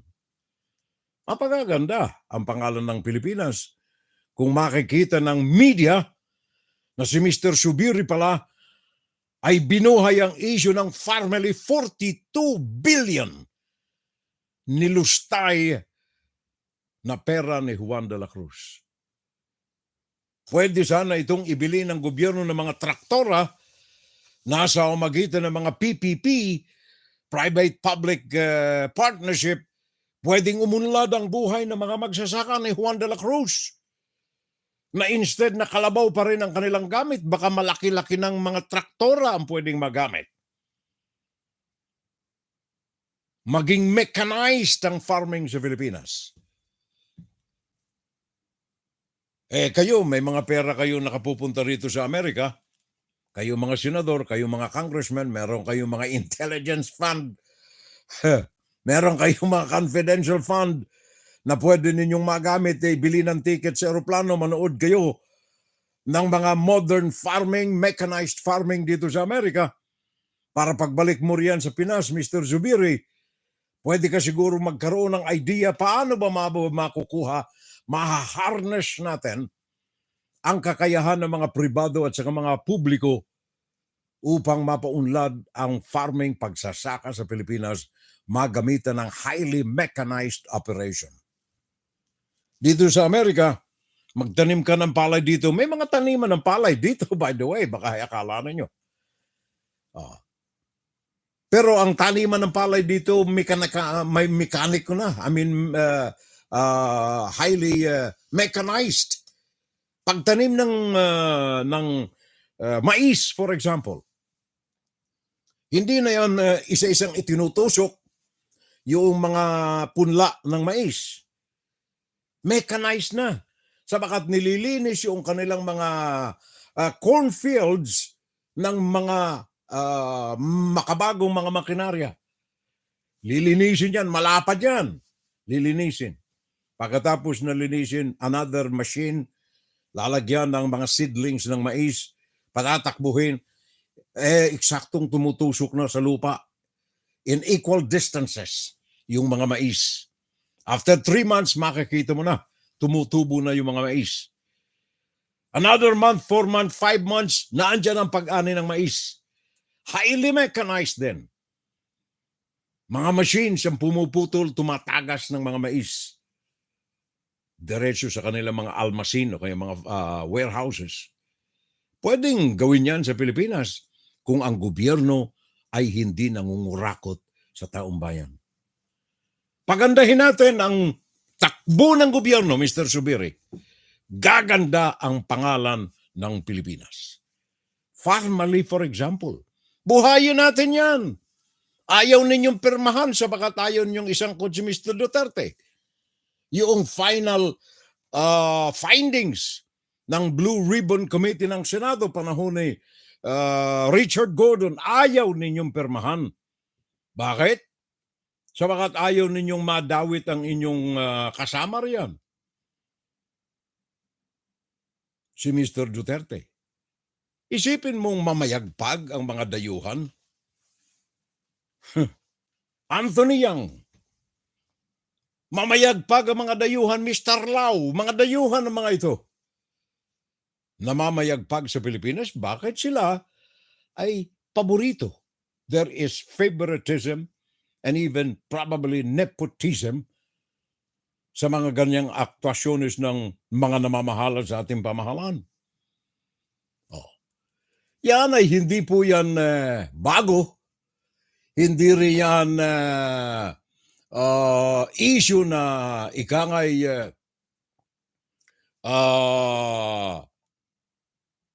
hindi kaalaman ng mga mamamayang Pilipino. Talamak na mga issues yan. Mga bagay na kung gusto talaga na Mr. Zubiring mapaganda, maraming mga issues tayo na magagamit para gumanda ang pamahalaan. Graft and corruption. Bribery. Nakaw. Favoritism. Tax evasion. O eto lamang. Mr. Zubiri, gustong mong gumanda ang gobyerno ng Pilipinas? Sabagat ito'y kaakibat na pag gumanda ang takbo ng gobyerno, maganda rin ang Pilipinas. Tax evasion, for example. May ilang broadcast na nating nabanggit ito eh. Paano ang isang presidente ay maiimpusa, maipaiiral, puwersahan na pagbayarin si Juan de la Cruz ng kanyang buwis? Kung mismong siya ay merong pag-iwas sa pagbayad ng buwis. Kung hindi ito malalaman ng taong bayan, sabagat gusto ni Mr. Zubiri na pagtakpan ng media, hindi mabango ang pamahalaan. Hindi lamang yan mga kababayan, hindi lamang graft and corruption, hindi lamang political dynastism ang kailangang pagtuunan ng pansin. Gusto ninyong mapaganda ang gobyerno. Sabagat gusto ni Mr. Zubiri na mapaganda ang imahe ng Pilipinas. 1,000% ang media, kasama ako riyan, na talagang gustong mapaganda ang amoy, ang paningin, ang pangalan ng Pilipinas. Sa baka dyan tayo ipinanganak eh. Ang dugong nananalaytay sa ating mga ugat ay dugong Pilipino. Kahit saan tayo pumunta sa daigdig, pinangangaranda ka nating dugong Pilipino tayo. Kaya hindi kailangan manawagan si Mr. Zubiri na media, help us beautify the Philippines. Siguro pakinggan natin ang panawagan ni Juan de la Cruz, Mr. Zubiri, help us beautify the government first. Tingnan na lamang ninyo itong nakalipas uli. Ano ang sabi ni Dr. Fortun? 50 bangkay diyan sa punerarya na officially designated funeral parlor ng Bureau of Correction ang pwedeng isailalim ng autopsy para forensic examination. 116 bangkay. Paano namatay ang mga ito? Yun ang ibig sabihin. May pananagutan riyan ang direktor ng Bureau of Corrections. Yan ay kasalukuyan. Pero sa mga nakalipas, merong mga bagay na gusto ninyong bumango ang pangalan ng Pilipinas sa international community. Ito ang inyong tingnan, Mr. Zubiri. Why don't you invite the International Criminal Court na paigtingin ang pagrekyesa, ang pag-examine, ang pag-imbestiga sa mga extrajudicial killing sa bansa. Gusto mong bumango ang pangalan ng Pilipinas sa daigdig. That's why you are calling the attention of media. Media, help us beautify the Philippines. Sabi ni Juan de la Cruz, Mr. Zubiri, first, help us beautify the government. Naalala ninyo yung mga pahayag noon naalala nyo ang pangalang Arturo o Arthur Las Cañas? You remember the name? Arturo or Arthur Las Cañas. Ito ay isang dating pulis ng Davao City. Siya ay 35 taon na pulis ng Davao. Kanyang hinangaan, parang Diyos ang kanyang tingin kay Mayor Rodrigo Duterte at the time sa Davao. Sa mga dokumento, actually ito ay mga affidavit na nasa kamay ng International Criminal Court, ICC. 186 pages of sworn statement ni Arthur Las Cañas. Sabi niya, miyembro siya. Isa siyang killer na miyembro ng Davao Death Squad.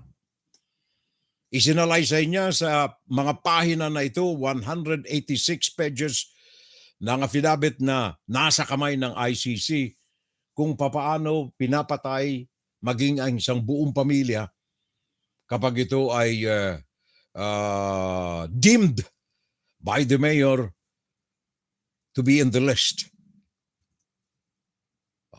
Kung talagang gusto mong maging maganda ang pangalan ng Pilipinas, Mr. Zubiri, this is a huge opportunity for you as Senate President to initiate a move na buksan ang pintuan ng Pilipinas upang malaya na matuklasan talaga ang katotohanan dito sa ganitong mga krimen na nangyari diyan sa Pilipinas. Dalawang personality siya na ang mga testimonya ay nasa kamay na ng ICC. Aside from Arthur Las Cañas, nauna rito at corroborated ang kanilang mga pahayag, si Bernal, anong pangalan nun? Edgar Matubato. Edgar Matubato. Isa pang nagkumpisal na hitman. Ngayon, sa magitan ng mga trolls, sa magitan ng mga vloggers, pinagtatakpan, hindi raw totoo itong mga ito. Affidavit ito, permado, official document na nasa kamay ng pamahalaan ng International Criminal Court. Kaya gustong maganda ang pangalan, Mr. Senate President Zubiri. Ito ang mga issues na pwedeng pagsimula natin. Remember yung massacre sa Maguindanao? Karamihan doon mga media men. Wala silang ginawa kundi magtrabaho. Malaman ng taong bayan ang tunay na mga nagaganap diyan sa Mindanao. Issue ng Ampatuan Massacre. You remember that, Mr. Zubiri? Ampatuan Massacre, isang buong pamilya.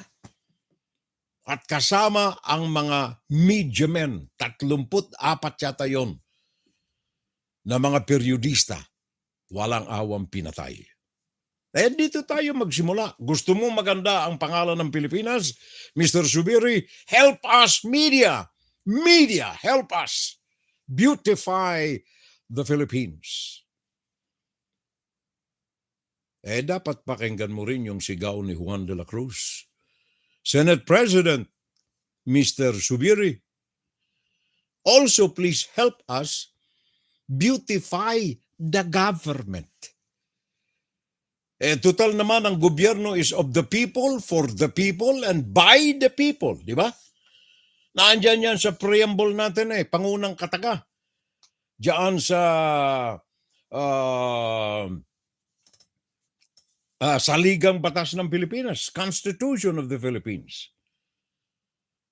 The government of the people, gobyerno ng mga mamamayang Pilipino, for the people, para sa mga mamamayang mga Pilipino, and by the people, ng mga mamamayang Pilipino. Dapat, kung talagang gusto mong mabango ang pangalan ng Pilipinas, Mr. Zubiri, let us start from those who serve in the government. Sabagat hindi mo kailangang manawagan, hindi ka kailangang manikluhod sa media. Please, media, beautify the Philippines. You don't need to say that. All you have to do, help the people, for the people, of the people, by the people, clean up the government. Yun ang magagawa. Yun ang pinakang maganda. Kaming mga nasa media, ang aming trabaho po ay ipahayag yung katotohanan. Yun ang trabaho namin. Hindi pwedeng diktahan sabagat hindi ka tunay na media man kung ikaw ay nadidiktahan. Hindi ka pwedeng magtakip ng mga katotohanan sabagat hindi ka media man kung yan ay yung gagawin. Yan ang gusto ni Mr. Zubiri. Help us beautify the Philippines. Kung may mga nagawa kaming kasalanan, takpan ninyo. Wag ho ninyong sabihin na Huwag ninyong sabihin na may mga katarantaduhang nagaganap. Di ba? Yun ang gusto sabihin Anong mensahe ang nais ipaabot ni Mr. Zubiri? Bakit niya ginagawa ito? Sumisip-sip. Kailangang mabango ang pangalan niya sa presidente. Bakit? Para smooth sailing tayo. Yun din ang trabaho ng ibang mga nasa gobyerno natin, mga congressmen for example. Kaagapay tayo, kaya nga ba't yung oposisyon ngayon natira? Dalawa na lamang Dalawa na lamang yung oposisyon na natira. Bakit? Kailangan sumayaw tayo sa tugtugin. Ngayon ang pagsayaw na ito, gusto ni Mr. Zubiri, pati yung media makisayaw. Nakaligtaan niya, truth and accuracy ang aming sinumpaan sa tungkulin. Katotohanan at eksaktong tama na pagbabalita. Kung anong nakikita, Yun ang kailangan masabi. What you see is what you say. Yan ang media. Hindi pwedeng sakluban ng mga panawagang kagaya ng panawagan ni Mr. Zubiri sabagat we are supposed to be independent in the performance of our job. Independent. Walang saklob. Kailangang ipagkaloob natin ang fairness, tunay, bagay. Walang sinasalingan, walang sinasandalan, walang kinakampihan, walang sinusuway sa katotohanan. Impartiality is the key. At dapat ay ito'y makatao. Kung si Juan de la Cruz ay naaapi ng isang nanunungkulan sa gobyerno, it is our responsibility to give importance to humanity. Pagkatao natin, kailangan ay matingkad, free ng mga kabastusan at kasalaulaan ng mga taong nanunungkulan. And then of course, lahat ng ito na ginagawa natin, we must be accountable for.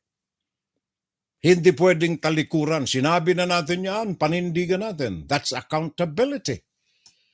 Isa sa mga pillars ng isang tunay na mamamahayag. Unfortunately though, kung ikaw ay titingin sa YouTube, tingin ka sa Facebook, nako, Twitter nga si Mr. Elon Musk simula kahapon Friday, pinagtatanggal yung mga fake accounts.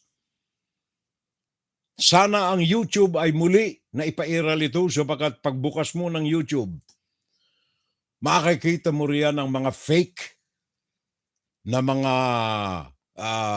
publications, fake na mga pahayag, fake na mga komentaryo diyan sa YouTube, sandamakmak kung titingnan yung maigi ang itsura. Kaya nga ba't mga kababayan kong mga minamahal, ika nga itong panawagan na ito, salamat kay Mr. Juan Miguel Zubiri sa kanyang panawagan na ito, otherwise hindi natin mabibigyan ng pagkakataon si Juan de la Cruz na marinig ang kanyang tinig. Para ito sa pagpapaganda, beautification ng pamahalaan. Yaan ang key, yaan ang susi sa panawagan ni Juan Miguel Zubiri, media, help us beautify the Philippines. Ang sagot ni Juan de la Cruz, Senate President Juan Miguel Zubiri, help us, Juan de la Cruzes, help us beautify the government. Sabi ko sa aking apo nung isang araw alam mo kung aakyat ka ng hagdan, you do not start from the top. You start from the bottom. Simula kang aakyat sa hagdan patungo sa loob ng bahay, simula ka sa ibaba. Kaya yun din ang panawagan ni Juan de la Cruz kay Mr. Juan Miguel Zubiri and all in the government service. Simulan natin sa ibaba ang hakbang natin. At bago tayo makaabot sa taas, malilinis na natin ang ating bawat daanan. Yun ang panawagan natin. At thank you sa ating kaibigan, si Percy Lapid, kung hindi sa kanya, ang isang baho sa gobyerno ay hindi sisingaw. Yan ang Bureau of Corrections. Inside, Guro-Guro, Opinion, and Saturday Live. Well, nabanggit natin itong kay Percy Lapid, mga kababayan. Nais ko lamang i-update kayo dito sa ilang mga bagay na may kaugnayan dito sa mga developments sa murder o pagpatay kay Percy Lapid. Meron tayong report galing kay Marisol Abdurrahman. At tingnan natin maigi, dito tayo magsimula sa ating pagtanaw sa mga bagay-bagay na nagaganap in consonance with the murder of broadcaster Percy Lapid. Sinungaling siya. Wala siyang kwentang Secretary of Justice, sabi ko nga. Yung mag-step down ka na, wala kang kwenta. Yan ang paratang at hamon ni suspended Bureau of Corrections Director General Gerald Bantag kay Justice Secretary Boying Remulla sa kanyang pagharap sa GMA Integrated News matapos siyang sampahan ng reklamong murder kaugnay sa pagpatay sa broadcaster na si Percy Lapid. Mariing sabi ni Bantag, wala siyang kinalaman sa krimen. Pinalalabas lang daw ni Remulla na siya ang nasa likod ng pamamaril kay Lapid. Gawa-gawa raw ang sabi ni Remulla na ang mitya ng pagpatay umano ni Bantag kay Lapid ay nang ilabas dito ang video ng kanya umunong bahay at mga kotse sa isang pribadong subdivision sa Laguna. Ano sa tingin nyo? Siyempre, sasabihin nila ang pagkamatay niya dahil doon sa expose na yun. Ang sabi ni Bantag, konektado sa isang German agoho ang taong nagpapatay kay Lapid. Ang gunman na si Joel Escorial at middleman na si Cristito Villamor Palanya ay mga tauhan daw ni agoho. Pero nagtataka raw si Bantag kung bakit pinakuha raw ni Remulla sa NBI si agoho mula sa isang kulungan. Mga tauhan niya yun, mga hitman niya. Pinakuha ni Boying yan sa NBI, ewan kung nasaan si agoho. Uutusan ko halimbawa itong si agoho, mga galit sa akin, bumira mga tauhan niya. Ngayong araw lang muling nakita si Bantag matapos ang ilang linggo, pero pinabulaanan niya ang aligasyong nagtatago siya. Sa mga lugar na pinupuntahan ko, may mga nakakarating din sa akin at talagang nakikita nila may mga mahahabang barel. Samantala, hindi na raw muli nakausap ni Bantag ang kapwa ni reklamong si Jail Superintendent Ricardo Zulueta.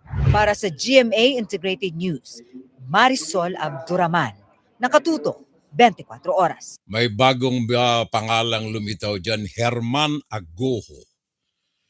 Siguro naman ang mga investigador ng NBI at saka PNP na andyan na sa kanila ang pangalan na ito, Herman Agoho. Ano na nangyari kay Zulueta, by the way? Alam mo, ito ang isa sa mga tinitingnan natin. We are trying to follow up as meticulously as possible itong mga balita na may kaugnayan dito sa pagpatay kay Percy Lapid. Hindi ko lamang, I hope, hindi lamang nahahantad sa mga pahayagan, pero ang lumalabas dito na pinakang susi sa pagpatay kay Percy Lapid na pinakang importante sa kahihinatnan ng kaso na ito sa pagpatay kay Percy Lapid. Ang pinaka-importante rito itong si anong pangalan yan? Yung middleman ay nawala sa isip ko yung pangalan eh. Yung in between sa direktor na si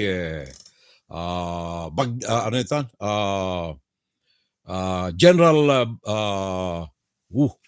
nagbablanko ang isip ko. General Bantag.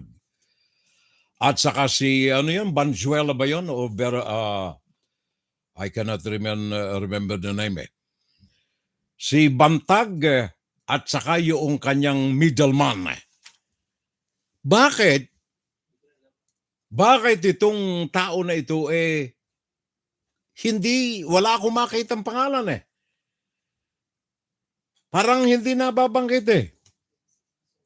Ito ang pinakang importanteng personality sa investigasyon na ito sa pagpatay kay Percy Lapid. Bakit parang kulang ang publicity tungkol dito sa nakalalaya pa na ito na siyang tulay between Bantag at saka yung mga killers ni Percy Lapid. Nagtatanong lamang tayo. And then, of course, ang katugunan dito sa mga pahayag ni Bantag, ang Department of Justice, sabi niya, ang Department of Justice understands the predicament of DG Bantag. His words and actions, no matter how personal and inappropriate, come from a misguided sense of betrayal. Yan ang tugon ng DOJ. From all the evidences collected so far, the sworn statement of the PDLs, the ballistic analysts, and the CCTV footages, all of those and the other physical evidences gathered boosts the credibility of the statements at ito ay patungo sa perpetrators of the crime. Hinahanap ko lamang yung pangalan nitong mama na ito eh. Yung nasa pagitan ng BuCor chief at saka ng mga killers. Another news report na natunghayan natin, ito yung second middleman sa killing ni Percy Lapid, Christopher Jerick Sandoval Bacoto, na kung saan ay lumantad na rin ang kanyang abogado, pinabulaanan ito ang pagkakasangkot sa kanya. Meron tayong report galing kay Ian Cruz ng GMA. Tingnan natin kung ano ang latest development sa panig ng mga nasangkot sa mga kaso ng pagpatay. Bantay sarado ng mga tauhan ng BJMP si Christopher Bacoto alias Jerick Sandoval sa pagpapatuloy ng preliminary investigation sa Department of Justice. Si Bacoto ang sinasabing isa pang middleman sa pagpaslang sa broadcaster na si Percy Lapid. Sa kanyang 3 pahinang counter affidavit, hiniling ni Bacoto sa taga-usig na i-dismiss ang reklamong murder laban sa kanya dahil wala umanong sapat na ebidensya para suportahan ang bintang ng sumukong gunman na si Joel Escorial. Salita lamang daw ang sinabi ni Escorial sa kanyang supplemental extrajudicial confession na pinartihan niya si Bacoto ng 70,000 pesos sa ibinayad para sa pagpatay kay Lapid. Punto ni Bacoto, ginawa ni Escorial ang kanyang unang salaysay noong October 18 pero binago niya ito noong October 22 at siya na ang itinuturo. Tanong ni Bacoto, ano daw ba ang nangyari sa lumipas na 4 na araw para isama siya sa kaso? Dagdag ni Bacoto, 4 na taon siyang nakakulong sa BJMP facility sa Taguig at hindi kailanman nakulong sa pasilidad ng BuCor at wala raw siyang koneksyon sa mga taga-BuCor na isinasangkot sa kaso. Sabi ng kanyang abogado, natatakot daw si Bacoto para sa kanyang kaligtasan. Yun nangyari din kay Villamor, di ba? Tsaka yung BJMP Annex 2, syempre aware din sila sa maaaring mangyari. So they have also taken measures, safety measures. Tulad ngayon, sa kanyang cell, mag-isa lang siya at may CCTV. He is being watched 24 hours. Para sa GMA Integrated News, Ian Cruz nakatutok, 24 oras. Thank you very much. Now doon sa flow ng pera, yung mga nagdeposito ng pera na ipinambayad kay Escorial, yung flow ng pera ay natunto na rin ng NBI. Ito ay yung naghahatid ng mga pagkain, yung Go-To or Go-4 dyan sa loob ng bilangguan. Narito ang report naman ni Marlene Alcaide ng News 5 Television Manila tungkol dito sa pagkakatuklas at pagkakakuha ng apidabit, pahayag opisyal ng naturang babae na siyang nagsagawa ng personal na pagdeposito ng pera para pambayad kay Escorial. Sa salaysay naman ni Alvin Labra, October 4 daw nang sabihin sa kanyang patay na si Lapid at naniningil na ng balanse ang mga gumawa nito. Dito na niya tinawagan ang presong si Denver Mayores na nakadetain sa Iwahig Prison and Penal Farm sa Palawan. Ang sabi raw sa kanya ni Denver, hintaying ipatawag siya. Nang tanungin kung may nagpatawag nga ba sa kanya, sinabi ni Alvin na si Deputy Security Officer Ricardo Zulueta ang nagpatawag sa kanya noong araw ding yun. Ibinigay daw sa kanyang 4 na envelope na naglalaman ng pambayad sa pagpatay kay Percy Lapid. 3 ay naglalaman ng tig 100,000 pesos at isang naglalaman raw ng 50,000 pesos. Pero dahil nakakulong siya sa bilibid at hindi niya personal na mahuhulog ang pera, tinawag ni Alvin ang babaeng binasagang sa pangalang Kyle na taga-bili raw ng pagkain sa bilibid. Natunto naman ng NBI ang nasabing babae. Sa kanyang salaysay, October 4 nang tawagan siya ni Alvin para makisuyo kung pwedeng magpahiram siya ng 350,000 pesos na idedeposito ng nasabing babae sa bank account na kanyang ibibigay. Pero noong araw na yon ay nasa 300,000 pesos lang daw ang kaya niyang ipahiram. At dahil kilala naman daw niya si Alvin, pumayag siya sa ipinapakisuyo nito, lalo't nababayaran naman daw siya ni Alvin. Since mga PDL naman itong mga to at wala naman din mga bangko sa loob ng bilibid, obligado talaga sila na may utusan ng mga tagalabas upang mailipat sa account ni Escorial yung pera. Nagbabalita mula sa Frontline, Marlene Alcaide, News 5. Thank you very much, Marlene.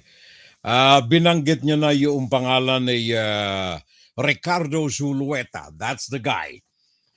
Hanggang ngayon, ako'y, I don't know, hindi ako abogado, hindi rin ako investigador, pero sa nakikita kong charts ng mga personalities na involved dito, Joel Escorial, yan ang gunman. Ang mga contacts nito, Christopher Bocoto, Cristito Villamor Palanyas, ito yung namatay, at saka Aldrin Galicia. Sa itaas nito, ang mga ito'y tumatanggap ng order galing dito kay Alvin Labra. Si Alvin Labra naman ay tumatanggap ng utos galing dito kay Denver Mayores. At ang lahat ng mga ito ay nakakaabot ang mga balita o mga utos galing dito kay Ricardo Zulueta. At sabi sa graph na ito, ang sa itaas nito ay si General Gerald Bantag. Now, of all the personalities na ito, sa isang ordinaryong pananaw, ang pinakang mahalaga rito sa investigasyon na ito, etong si Ricardo Zulueta. Kung gusto mong idiin si Gerald Bantag, lahat ng mga balita na itong lumalabas kailangang kumpirmasyon nitong si Ricardo Zulueta. Asan ito? Yun ang dapat na unang nasa kote ng NBI natin. Ito ang dapat na una na siniguro, secured ng ating PNP na hindi maglamyerda ng libre at kailangan ito ang una ng makuna ng mga impormasyon. Kung nawawala, hanapin. Dito sa mga pangyayaring ito, it's either sa akin kung itong si Gerald Bantag, granting na ang lahat ng mga lumalabas sa mga pahayagan ay totoo. Connecting the dots. Lahat ng mga ito, pati na ang pahayag noong si Kyle, ang nagdeposito ng pera na naghahatid ng pagkain sa mga preso, kung ang lahat ng mga pahayag na ito simula rito kay Escorial, kay Kyle, at sa lahat ng mga leader ng mga gang sa BuCor, kung ang lahat ng mga lumalabas na balitang ito ay mga pure at totoo, makikita ninyo na ang mga daliri ay nakaturo kay Gerald Bantag. Kaya lamang, kung wala si Ricardo Zulueta na siyang magtitimre, kumpirmasyon sa lahat ng ito, mahina ang anumang pagturo ninyo ng daliri dito kay Gerald Bantag. Ako'y nagtataka, bakit anong sabi nung mga nasa PNP natin, binabantayan, hinahanap, pero wala, hindi nila makita. Kung ikaw si Bantag, for example, ito mga lumabas na ito yung mga totoo. Granting for the sake of argument na itong lahat ng mga balita na ito ay totoo. Kung ikaw si Bantag, na lahat ng mga daliri ay nakatutok sa iyo, at ang tao ang susi ng kondemnasyon mo, ng parusang tatanggapin mo, at ang desisyon ng taong bayan, ikaw talagang may kasalanan. Kung ikaw si Bantag, Hahayaan mo ba na makapagsalita itong si Sulweta? Sulweta. Alala ko lang. Sulweta. Pabayaan mo ba? So ngayon, nawawala. It's either na ito itinatago ni Mr. Bantag o kaya wala lang. Wala na.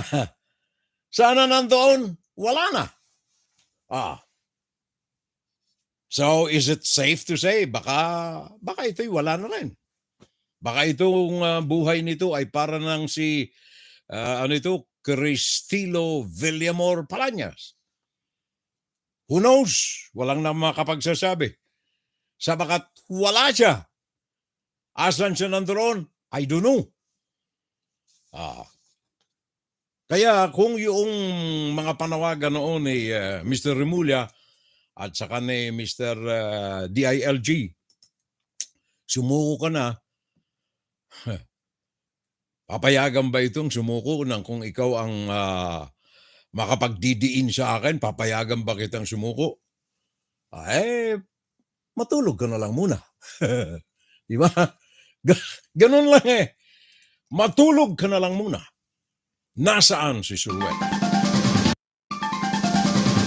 Inside, guro-guro, opinion, and Saturday Live. And by the way, additional ito additional information ito Noong isang araw, kahapon ba? Kung hindi sa pagkakapatay kay Percy Lapid, dinidiskubre ang ilang mga anomalya sa loob ng New Bilibid Prison sa BuCor. Sabi ng tagapagsalita ng NBI, marami ng mga reklamo ang natatanggap ng kanilang tanggapan, mga pang-aabuso, pananakit, dahilan lamang sa hindi nakapagsalita ng maayos sa harapan ng mga nasa pamunuan, etc., etc., etc. Maraming lumalantad. Ang isa sa pinakang grabing lumantad riyan na deserving scrutiny and intensive investigation ay etong malaking tunnel na nadiskubre ilang hakbang lamang sa tanggapan ng pinuno ng Bureau of Corrections. Isang tunnel. Pakinggan natin si June Veneracion, report ng tunnel na nadiskubre sa loob ng BuCor. 6 na buwan na palang hinuhukay ang mga tila tunnel na ito sa Bilibid na ang direksyon ay palayo sa pader ng kulungan. Kinausap na ni Bureau of Corrections Officer in Charge Gregorio Katapang Jr. ang operator ng backhoe na siyang lumalabas na nagdala ng heavy equipment. Pero pinaalis na raw siya at iba na nag-operate ng backhoe mula noon. We're calling the attention of DNR kasi sabi ng DNR it's illegal quarrying yan. And then kasi sa kanilang expertise yan eh. Ang tila lagusan na may 300 metro ang lapad. Malapit ito sa director's quarters na isa lang sa mga pinapaimbestigahan ni Katapang sa pinalitan niyang si suspended BuCor Chief Gerald Bantag. Ay kay Katapang, desperado na si Bantag. Sa gitna yan ng paratang ni Bantag na sangkot si Katapang sa plano umanong pagpapatalsik sa dating hepe ng corrections. Nakabulaanan daw. Itinanggi ni Katapang ang akusasyon na siya ang may pakana sa mga kontrabandong isinuko umano ng mga preso ilang araw matapos siyang maupo sa pwesto. May report na raw sila kung sino ang nagpasok ng mga ito at kailan. Marami pa raw naglalabas ang sumbong ng pang-aabuso umano na hindi lamang sa mga preso, kundi pati raw mismo sa mga tauhan ng BuCor. May isa pang anomaly dyan na sabi pinagsasaksak ako sir, sila nakaupo. Hindi siya nasaluduan ng maayos o whatever, pabalagbag ang sagot, binugbog siya. Pupunuan daw ni Katapang ang mga kakulangan sa tauhan ng BuCor sa pamamagitan ng makabagong gamit. Sa Lunes halimbawa, gagamit na raw ng mga drone sa New Bilibid Prison. Pagsusuotin na rin ng body camera ang mga corrections officer. Ang kuha ng mga ito, mamomonitor daw sa loob ng war room ni Katapang. Kaya ang mga tagabantay, mababantayan. Simula sa Lunes ay dideploy na rin ang mga asong ito sa loob at labas ng New Bilibid Prison. 30 K9 teams ang naatasang magbantay 24 oras. Para sa GMA Integrated News, June Veneracion, nakatutok 24 oras. Salamat sa iyo ka, Percy Lapid.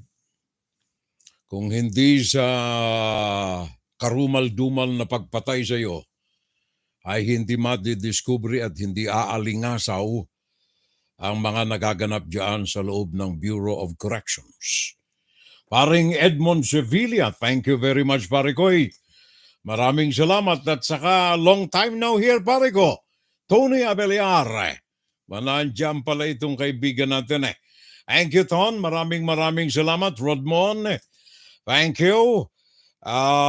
Jam Loboy Dalbay Ina. Good evening din po sa inyo.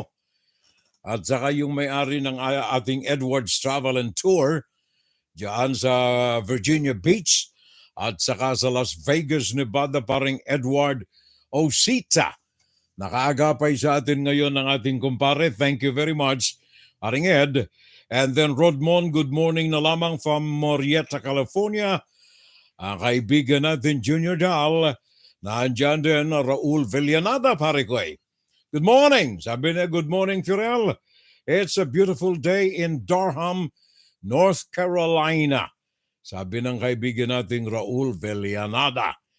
And then, good evening, bro, and to all viewers, sabi ni Junior Dal, ang ganda taas naman pala ng aspirasyon ni The Junior. 20 per kilo rice, nuclear plant, middle income economy. Sana wag tayong bumagsak sa kamote at saka sa dragon fruit. Sabi ni Bonifacio, Anyo Nuevo. Pare ko naalala ko yung sabi mong dragon fruit eh. Tinanggap ni BBM ang imbitasyon ni Xi Jinping na dumalaw. January 23, I think, ang dalaw ni BBM kay Xi Jinping. Huwag naman sana na pagbalik ay may tali na sa leeg. Kagaya ng mga caricatures na lumabas noong panahon ni President Duterte na may tali sa leeg, hawak-hawak ni Xi Jinping yung lubid. Huwag naman sana. Theodora Alcairo, I'm watching Furel. Also Reddy San Miguel. Good morning na lamang. And good morning from Virginia Beach at saka Las Vegas. Sabi ni Eduardo Sita pa rin natin. Okay?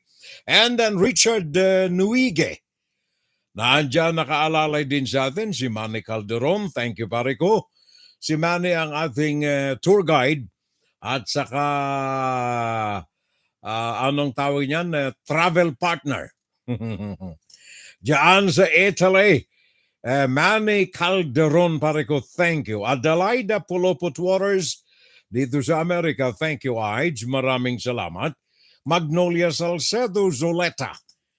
Another brand new name sa ating Fun Saturday Live. Thank you. Maraming salamat, Magnolia Salcedo Zoleta. Okay? At saka, kaya kawawa po ang mga magsasaka na pinagdamutan ng tulong para di umunlad ang mga ito at ibenta sa kanila ang mga lupain. Ito, kaya yung mga magsasaka lalo pong naghihirap ngayon. Kaya ano po ang magandang ibabalita ngayon sa kanila? Ito'y in consonance doon sa ating issue for today na tinalakay natin kanina. Ay, ang aking kaibigang maganda, Lynn Veloria, diyan sa Maynila. Ang ating kaibigan na maganda riyan. Sabi niya, hello na lamang and good evening, my friend. I'm watching your program here in Manila. Lynn Veloria.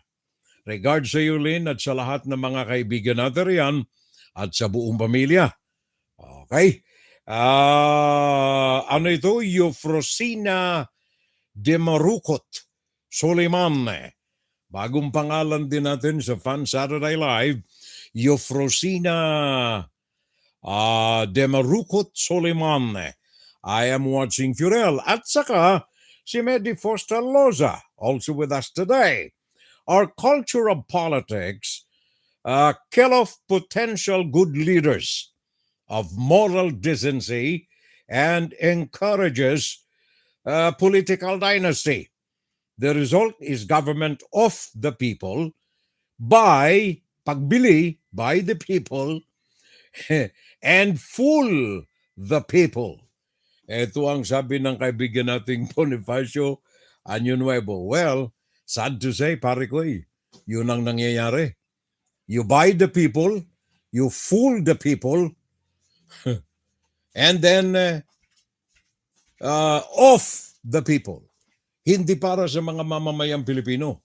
Para sa kanilang bulsa. Yun ang masaklap. Yun ang ating panawagan dito kay pare nating Zubiri.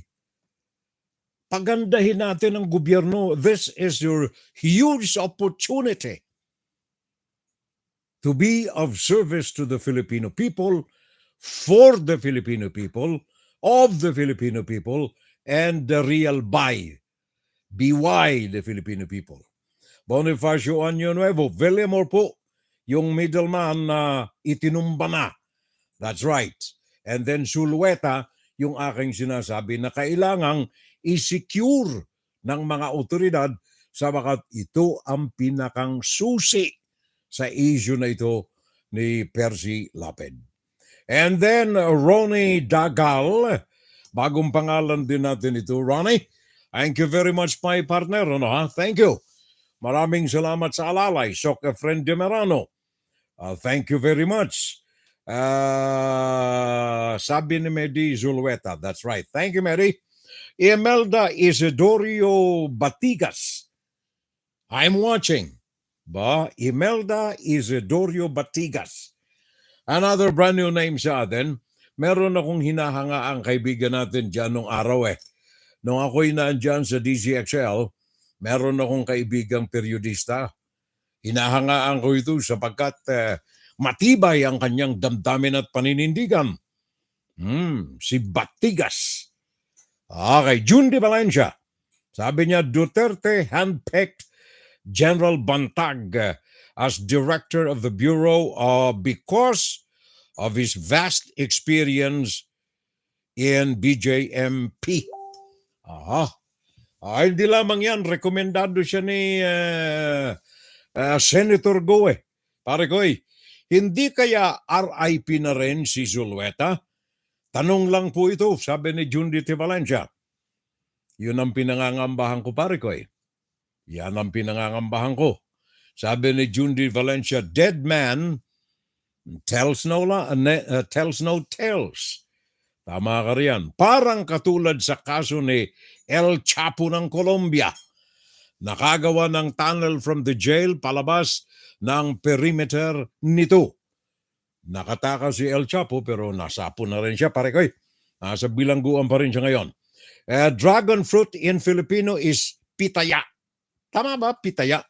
Hindi ko alam yan Arnel Mercado, good Saturday po. Stop regionalism. Let justice prevail. Hirap na mali na ang ginagawa ng mga katribo. Sinusuportahan pa. Sabi ni paring Arnel Mercado. Batigas Waway case. There you are. Sabi ni Jundi de Valencia. Well, yan ay ilan lamang sa mga kaulayaw natin, mga kababayan, mga kaagapay natin. Of course, sa kanilang lahat, eto tayo, ang puso natin. Puso ko sa bayan ko. Yung mga naghahanda nga pala sa Christmas, mga kapitbahay, paalala ko lamang, especially kayo mga naandyan sa Bulacan, yung PNP ay may pinalabas po ngayong mga guidelines sa manufacture na mga firecrackers at iba pang mga pyrotechnics. May pinalabas na guidelines ang ating PNP kasama na ang kasalukuyang pagpapalabas na ng mga permits sa use, paggamit, manufacture at kung ano ang mga pwede lamang nating gamitin na mga pangpasaya na mga pyrotechnics o kaya mga firecrackers sa celebration natin ng ating Kapaskuhan. Pakinggan natin, Leah Ilagan. The Philippine National Police stated that there is no total ban on firecrackers and pyrotechnic products in the country. The PNP Firearms and Explosives Office or FEO has started issuing permit for manufacturers. Yung pagmamanufacture po at pagbebenta po ng firecrackers is allowed naman po, although regulated under Republic Act 7183. Colonel Fajardo said the manufacturers undergone inspections and safety refresher course for their staff. Usap po sila ng more or less 14 to 15 seminar nationwide at sabi nga po nila, inaasahan po nila na may mga series of seminars po nila para nga po mapaalalahanan sila na dapat sumunod sila, otherwise ay maapektuhan po yung palang negosyo. At the same time, they may be held liable under existing laws and policy po na nilabas po ng ating PNP. The PNP issued safety guidelines for the manufacturing of firecrackers and pyrotechnic products. It should be 300 meters away from the nearest residential unit. With adequate ventilation, no concrete floor. It should be leak-proof and with fire extinguisher. Prohibition po talaga doon sa inilabas na mga executive orders at saka sa mga guidelines po is yung paggamit po itong mga firecrackers at pyrotechnic devices na dapat ay ang paggamit lamang po nito ay doon lamang po sa loob ng mga designated community fireworks display areas po. The PNP issues prohibited firecrackers, imported and no-label firecrackers. The firecrackers that are allowed to be used include baby rocket, bawang, small triangulo, pulling of strings, paper cups, El Jablo, Watusi, Judas Belt, Sky Rocket, or Quitis. The pyrotechnic products that are allowed to be used are luces, jumbo, mabuhay, Roman candle, trompilyo, air wolf, whistle device, and butterfly. Leia Ilagan, UNTV, News and Rescue. Thank you very much, Leia Ilagan. Napakinggan ninyo ha, bawal ang mga imported. Kaya itong PNP natin, tinatawagan natin ang pansin. Hello, PNP. Maraming mga warehouses dyan sa Binondo.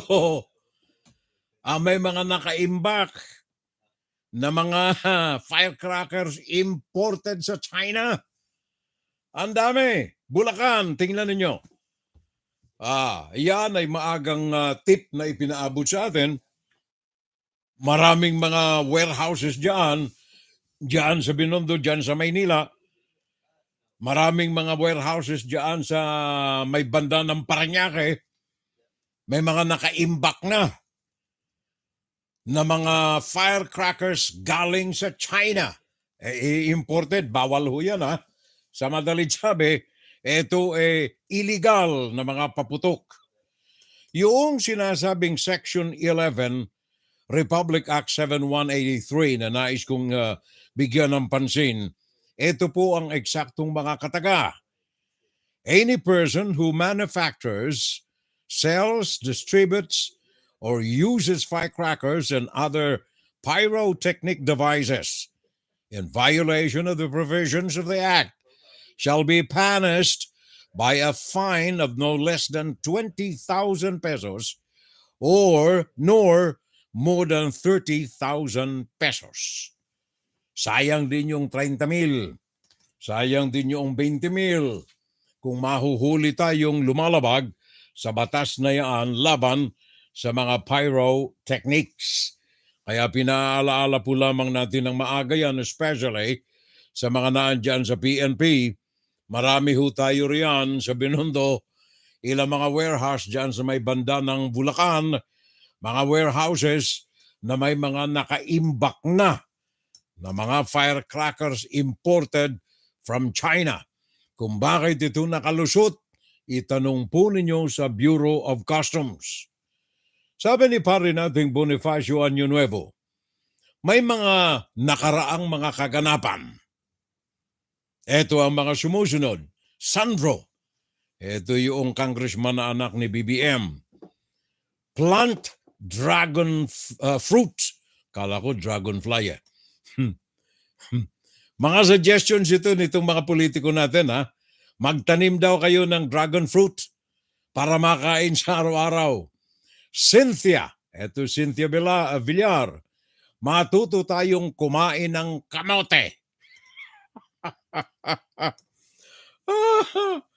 paus-us talaga tayo mga pare ko. Ano?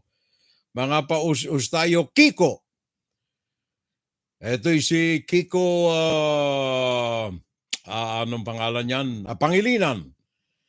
Pakiton over na yung 21 million pesos na worth ng agricultural machineries at mga equipment sa 273 farmer cooperatives and associations in Cordillera.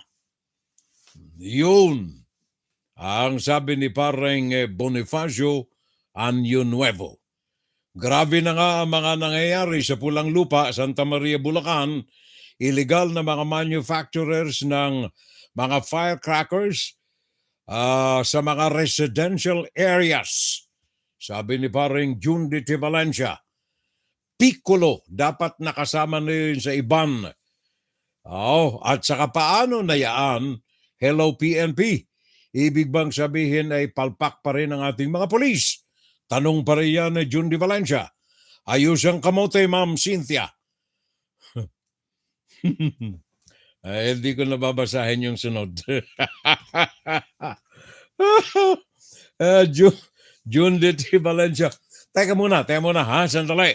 Pagkatapos ng Pasko natin mga kababayan, ang sumunod na mahalaga at importanteng pagdiriwang ay diyan sa Maynila, Quiapo, Black Nazarene.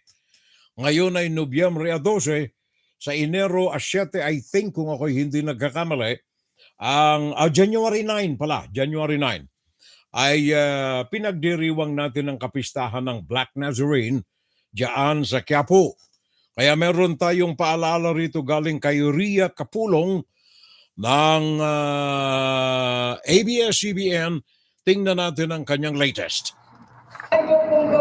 The traditional grand procession for the celebration of the Feast of the Black Nazarene on January 9th next year remains suspended due to pandemic concerns. Officials of the Quiapo Church say they want to avoid a possible super spreader event. Unang-unang konsiderasyon po natin, tayo pa rin ay nasa ilalim ng pandemya. No? At risk pa rin po ang ating mga kapatid na may edad na at yung mga, sabi nga natin, immunocompromised.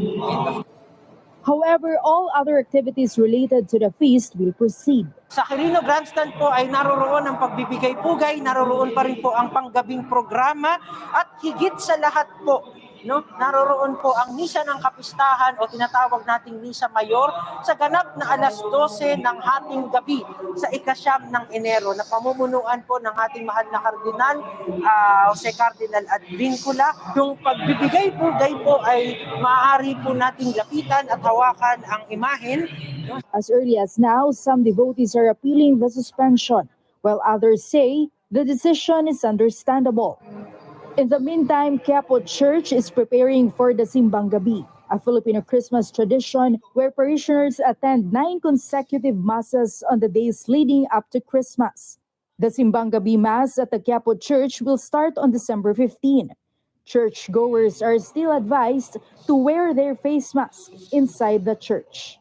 Raya Kapulong, ABS-CBN News. Galing ng ere niya, Raya Kapulong. ABS-CBN News. Thank you very much. Maraming salamat mga parekoy. Marikoy, nakakita ko itong mga posts ni pare natin, June de Valencia. Nung nag-uusap kami sa online the other day, sabi niya, pare ko, sabi sa akin na June de Valencia, sabi niya, pare ko, ikaw ba yung Republican? Sabi ko, hindi. Ako'y wala ako sa partido kundi sa personality. Kung sino makapaglilingkod ng maayos sa pamahalaan, kagaya ng panawagan natin dyan sa Pilipinas, huwag tayo ng partisan. Kung sinong nakapaglilingkod ng maayos, yun tayo. Naitanong sa akin ni June de Valencia, pare ko, Republican ka ba? Sabi ko, hindi Pero Donald Trump ka. Sabi ko, well, so far, yes. Ngayon, si Donald Trump ay nagpahiwatig na. Sabi niya, it's definite President Trump is going to announce on Tuesday that he is running for president. Ito'y galing sa kanyang longtime advisor, si Jason Miller. Napapanood natin itong si Jason sa mga posts sa YouTube at mga news na may kaugnayan sa politika, mga commentaries na may kaugnayan sa mabigat na pagtalakay sa politika. Jason Miller. Sabi niya kanina, ito'y kanina lamang Sabi niya, President Trump is going to announce on Tuesday that he is running for president. Yan ay kanyang binitawang kataga kay Steve Bannon, ang kilalang anong tawag niyan, television personality. So, definite, sabi niya, na dadalo sa eleksyon, dadalo para mabutuhan at masangayunan ng mga mamamayan natin dito sa Amerika. Dadalo Wow, happy birthday. Ooh, wow, celebrate. We've been waiting all year to celebrate with you. That day is finally here, and so we sing for you. Ooh, wow, celebrate. Thank you very much. Maraming salamat, kapitbahay. Hindi nga tuloy ang translasyon, pare koy. Hindi tuloy ang translasyon. Nagtatanong kasi si pareng Jundi Hindi matutuloy, pero yung affair, yung misa sa Luneta ay tuloy. Yun. Para maliwanag, tama ka para yan. Okay itong reporter natin ito sa ABS Parang Jess Guevara, good morning. Anong oras na ba sa Pinas? Good morning na Parang Jess Guevara, thank you very much. Maraming salamat sa alalay sa atin. Sa mga birthday celebrants natin today and this week, starting Wednesday, simulan natin dito sa mga may kaarawan ng Miyerkules, si Den Herthes, Prince Kim, Richard Martin Gunabe, at saka Enrico Javier. Mga celebrants natin ito noong nakalipas na Miyerkules. And then Webes naman si In Love Magas, Andres Carimol, Norma Mayores, Franz Reyes, at saka ang ating realtor dito sa New Jersey, paring Anthony or Antonio, o kaya Tony Dabu. There you are. Sila mga celebrants natin nung nakalipas na Webes. And then kahapon naman si Elmer Salvo, Sabrina Paminiano, Fe Javier, May Verata Galuz, at saka si Dr. Elma Castillo. Either Dr. Elma o si Rod. Di ko na maalala kung sino sa dalawa may birthday kahapon na But anyway, happy birthday sa inyong dalawa. Ito mag-asawa na ito, parehong doktor ito Naglalamyerda na sila ngayon worldwide lagi. Thank you. Laging nakaantabay ito sa atin, by the way. Si Dr. Rod at saka Dr. Elma Castillo, ang kanilang kaarawan kahapon Friday. And today, ang mga may kaarawan ngayon, Marivic Santos, Bobby Enciso, Monique Medrano, Cyril Avila Alejandria, Eric Abuye Nagapatan, Thomas Tiongson, at saka Cleofe Duga. Kasama rin nagdiriwan ng kaarawan ngayon, Rose Sarial, at saka Joni Lacson. Sila mga may kaarawan ngayong araw na ito. Bukas naman, si Clarice Gelabundok, Kaka Ladaga Bautista, si Congressman Homo Bono Alaza. Happy birthday sa iyo tomorrow, Bono. Paborito ko itong interviewin nung araw Nung ako'y nandyan sa DCXL, malaman ang kanyang ulo. Homo Bono Alaza. And then Via Amayos at saka Henry Briguera. Diyan sa Bicol, Henry Briguera. And of course, ang aming dating news director nung araw, nandoon na siya nagdiriwan ng kaarawan sa second floor, si Max Suquit Jr. Sa Lunes naman ang mga celebrants natin, CJ Natividad, Randy Caisip, Danilo Salvo Cosa, Virgilio Salvador, Elmer Salvo, Leonor Hermohino, Ramnek Salvo, Vanessa Biones, Rande Donaire Arguedo at saka Alice Abasolo. And then on Tuesday, Junri Salvo, Rosemay Salvo, Thes Velayo Compendio, Michael Lakap, doktor din ito. Kaibigan natin na andyan sa Pinas. Michael Lakap at saka ang aking kapitbahay nung araw, Bong Tandog. Bong Tandog, kapitbahay ko nung araw dyan sa Santa Cruz, dyan sa Naga City. Birthday niya sa darating na araw na Webes. Martes. Wow, happy birthday. Ooh, wow, celebrate. We've been waiting all year to celebrate with you. That day is finally here, and so we sing for you. Ooh, wow, celebrate. And of course, sabi ko na nga sa mga broadcasts natin, hindi kumpleto ang birthday celebration kung wala tayo ng mga cakes galing sa Armenias. Nais akong iparinig sa inyo, galing ito sa kaibigan ko. Binulaga ako nung isang araw at saka pinadala ko na ito kina Armin. May-ari ng Armenias Breads, Cakes and Pastries diyan sa Pampanga at saka sa Bulacan. Pinadala ko na itong kopya nito at gagamitin lang pipe-in advertisement sa kanilang mga negosyo. Kanilang mga Armenias Cakes, Breads, and Pastries. Pakinggan natin, June de Valencia.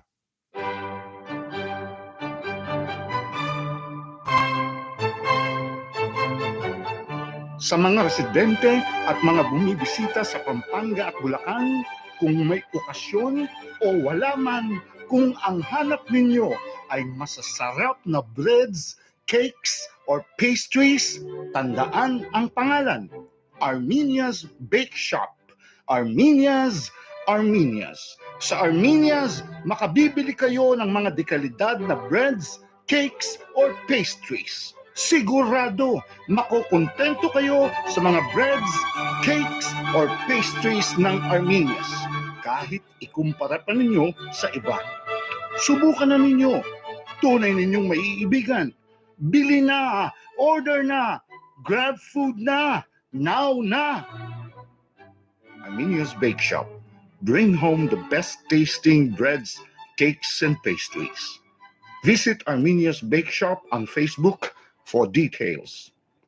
Maraming salamat, pare ko'y magaling. Yan ang regalo sa atin ni pareng June de Valencia. Pinadala ko kaagad kina Armine. Sabi ko, Minyang, itong aking kaibigan June de Valencia, may ginawa sa inyo riyan. Kaya yun, napapakinggan na pagpasok ninyo sa mga bake shops ng Armenia, may maririnig kayong pipe-in music. Yan ang Armenias na yan. Diyan ay naandyan sa Plaza Burgos sa Guagua, naandyan sa Kingsborough Building sa San Fernando, Pampanga, katabi ng SNR, Diamond Subdivision, MacArthur Highway sa Balibago. Ito'y katapat lamang ng Savers Mall sa Santo Rosario, Santo Domingo, Angeles City, katapat ng Super 8 at katabi ng Metro Bank. And finally, bagong bukas nila sa MacArthur Highway, Malolo City sa Bulacan. Pwede ring grab food kung gusto ninyo ng delivery. Arikoy, thank you Magaling pagkakagawa mo Napakagandang production na. June T. Valencia. And speaking of June D pala, hanggang ngayon inirereto ko sa inyo 2 two-bedroom condo units na ibinebenta riyaan sa Rhapsody Residences sa East Service Road sa Muntinlupa. And then isa riyaan sa Las Piñas malapit sa Soldiers Hills 2 Village. Ayan ay dyan sa Marcos Alvarez Extension, 2 palapag na single detached family home. Lahat ng yan ay ibinebenta.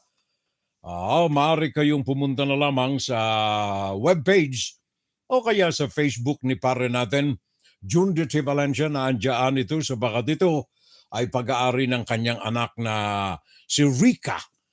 yung pamilya ni Rica ay magmamigrate na patungo sa Australia. Kaya yung mga naipundar nilang mga bahay ay kanila nang ipagkakaloob. For sale, 2-bedroom na 2 units diyan sa Rhapsody Residences, East Service Road, diyan sa Muntinlupa. Ngayon, kung ang ibang mga bahay gusto ninyo, for example, gusto niyo riyan sa bagong nabubuo na syudad, katabi ito ng Eastwood diyan sa Quezon City. Ito ang Arcovia City. Napakabilis na i-develop na another city within a city diyan sa Pasig, Arcovia. Kung nais ninyo nitong mga units na ito, pre-construction, medyo makakamura pa ng ilang milyon, free construction sa Arcovia, maaari kayo makipag-ugnayan sa akin. Sapagat pwede nating mabigyan ng mahahalagang mga sandali, mapili natin ang pinakang magandang unit, pinakang magaling na location sa loob ng Twin Towers initially ng Arcovia City diyan sa malapit lamang. Ang exit nito ay C5 ang isa sa mga exits nito, at saka sa, let me see, iniisip ko lamang, malapit ito sa Marikina River. Malapit sa Marikina River, 30 acres na lote ito. Pwede kayong pumasok dito sa magitan ng Eulogio Rodriguez Avenue o kaya sa C5. Yan ang Arcovia City. Nais ninyo ng pre-construction sale, makipag-ugnayan na lamang sa akin. Thank you very much sa mga kaalalay natin. More news, breaking news. Pakinggan si Ferrell Salvo tuwing Sabado dito sa FGS Web Radio para sa mga Pilipino. Thank you very much mga pare ko. Romeo Abrujina, Floria. Nandyan ang pare natin, hindi tayo pinababayaan. Romeo Abrujina, Floria. And of course, paring Jess Guevara. Thank you, Ka Furel. Good evening na lamang. Nandito ako sa Italy, ang pare natin, Jess Guevara. Nandiyan sa Italia. Anong sabi mo, pare?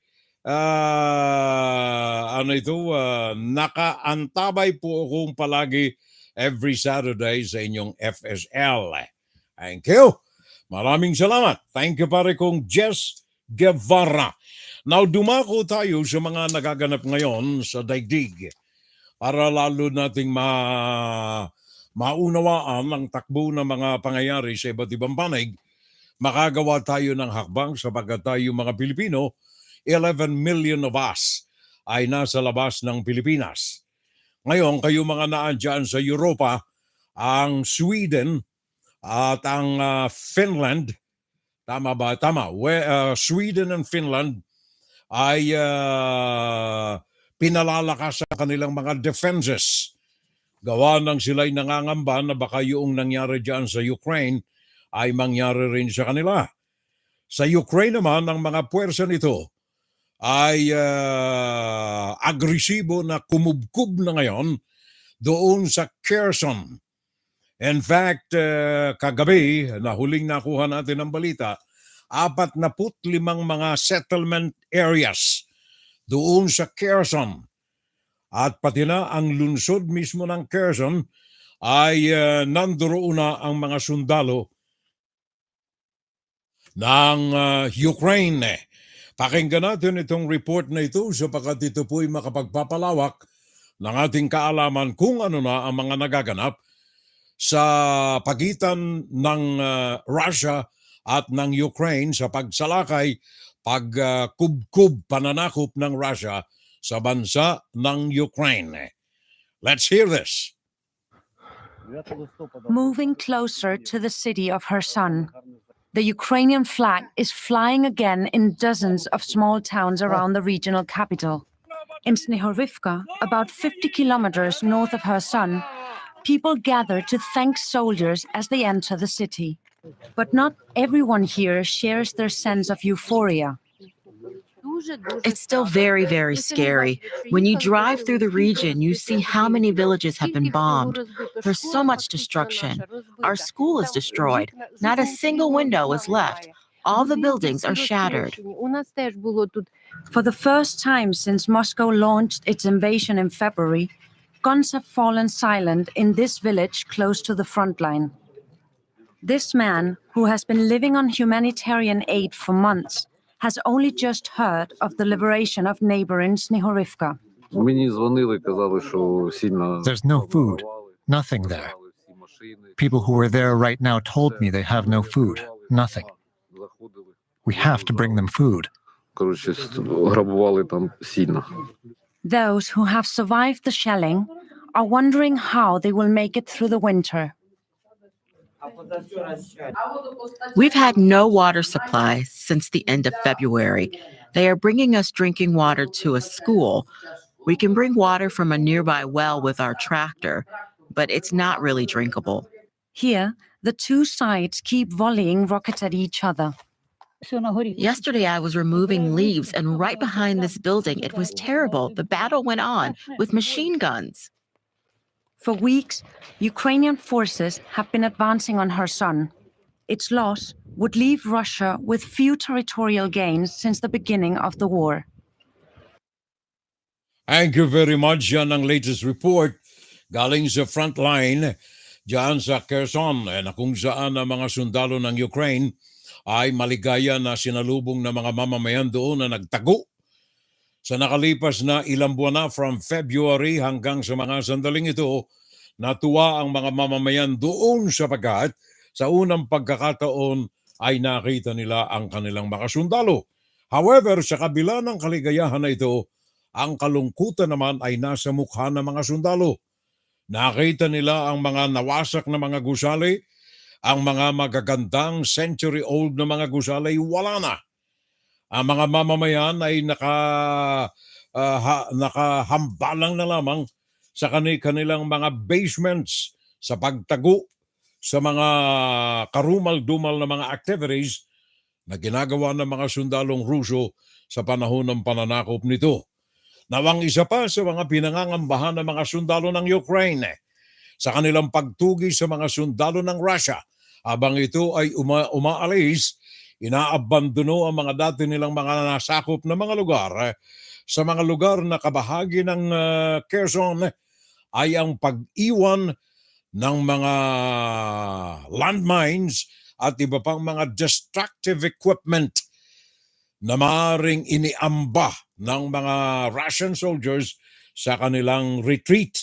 Pinangangambahan ng mga sundalo ng Ukraine ang maaaring mga counter-attacks na iniwan o kaya gagawin ng Russia sa mga iniwanan nitong mga lugar. Bagaman nasa high morale ang mga sundalo ng Ukraine at ayon sa kanila, wala ng urungan. Narito si Nick Connolly ng DW News. Ito ang news organization from Germany. The Ukrainian military authorities are keeping pretty tight-lipped about the kind of occupational situation on the ground. We heard from the defense minister with that prediction about it taking a week. But, given the kind of very nervous and sometimes even panicked kind of messages, reports we're getting from pro-Kremlin military bloggers over the last few hours, over the night, which seems to suggest there's a kind of total collapse in Russian morale and Russian logistics in and around Kherson, that the command has taken all the kind of big equipment, bits of kit away to the other bank of the river, the kind of anti-aircraft defenses, basically leaving lots of the Russians there very vulnerable to Ukrainian artillery and drone attacks.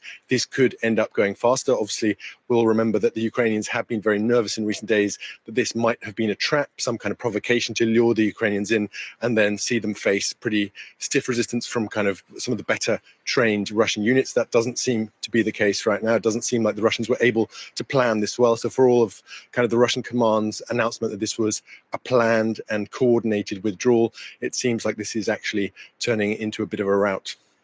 finding lots of mines, lots of booby traps. We've had widespread reports of looting by the Russian troops leaving.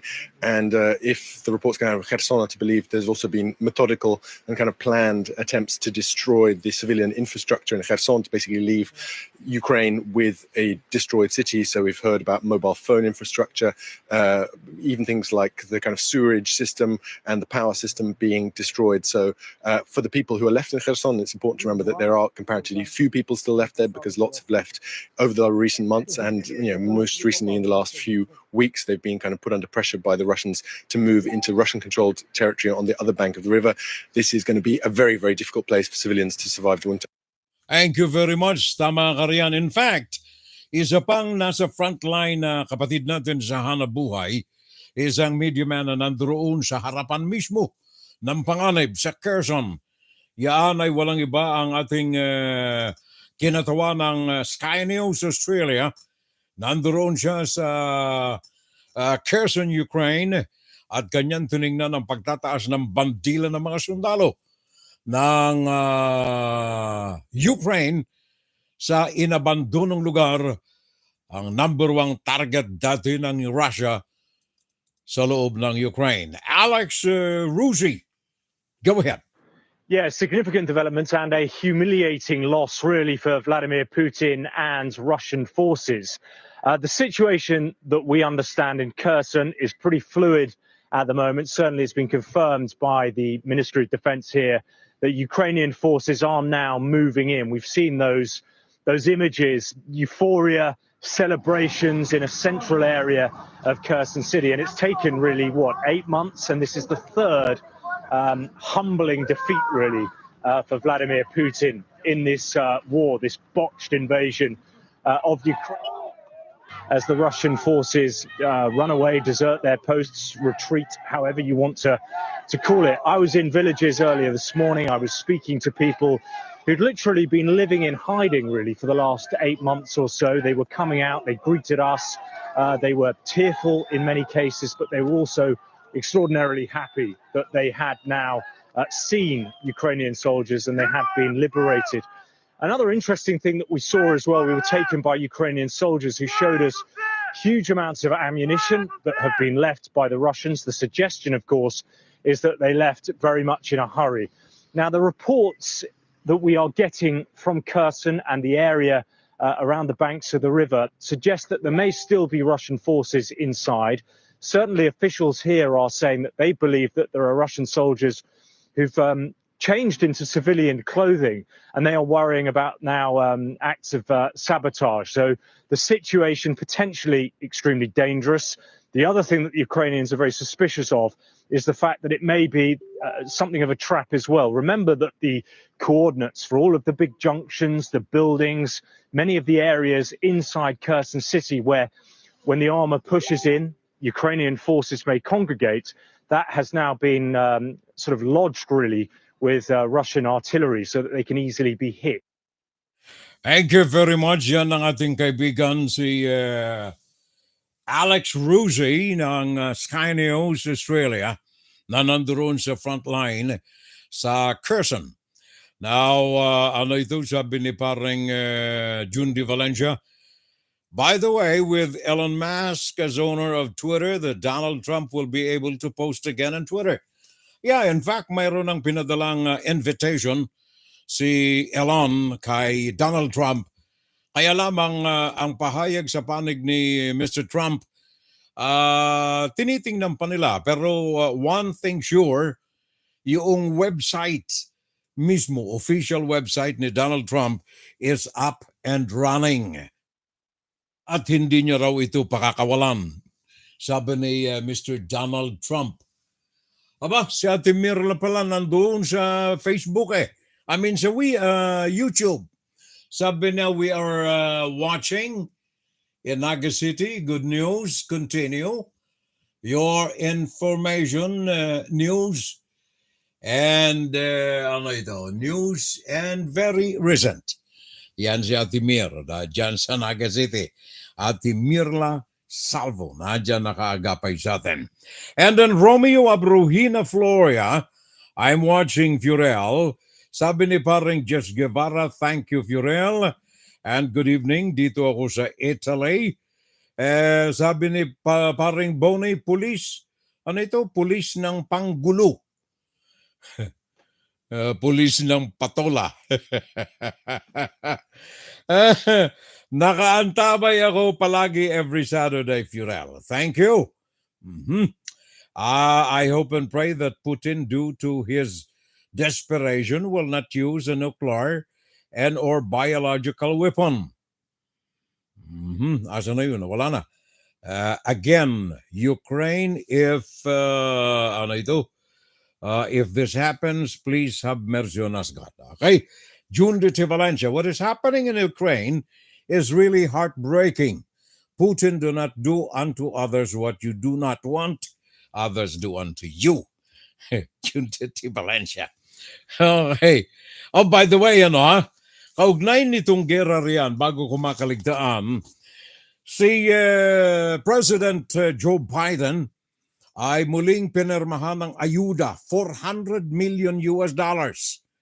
Ito'y aid package para sa Ukraine bago siya umalis dito sa Amerika patungo dyan sa Asia, sa ASEAN meeting at saka doon sa G20 meeting at saka yung isa pang another meeting na katatapos lamang.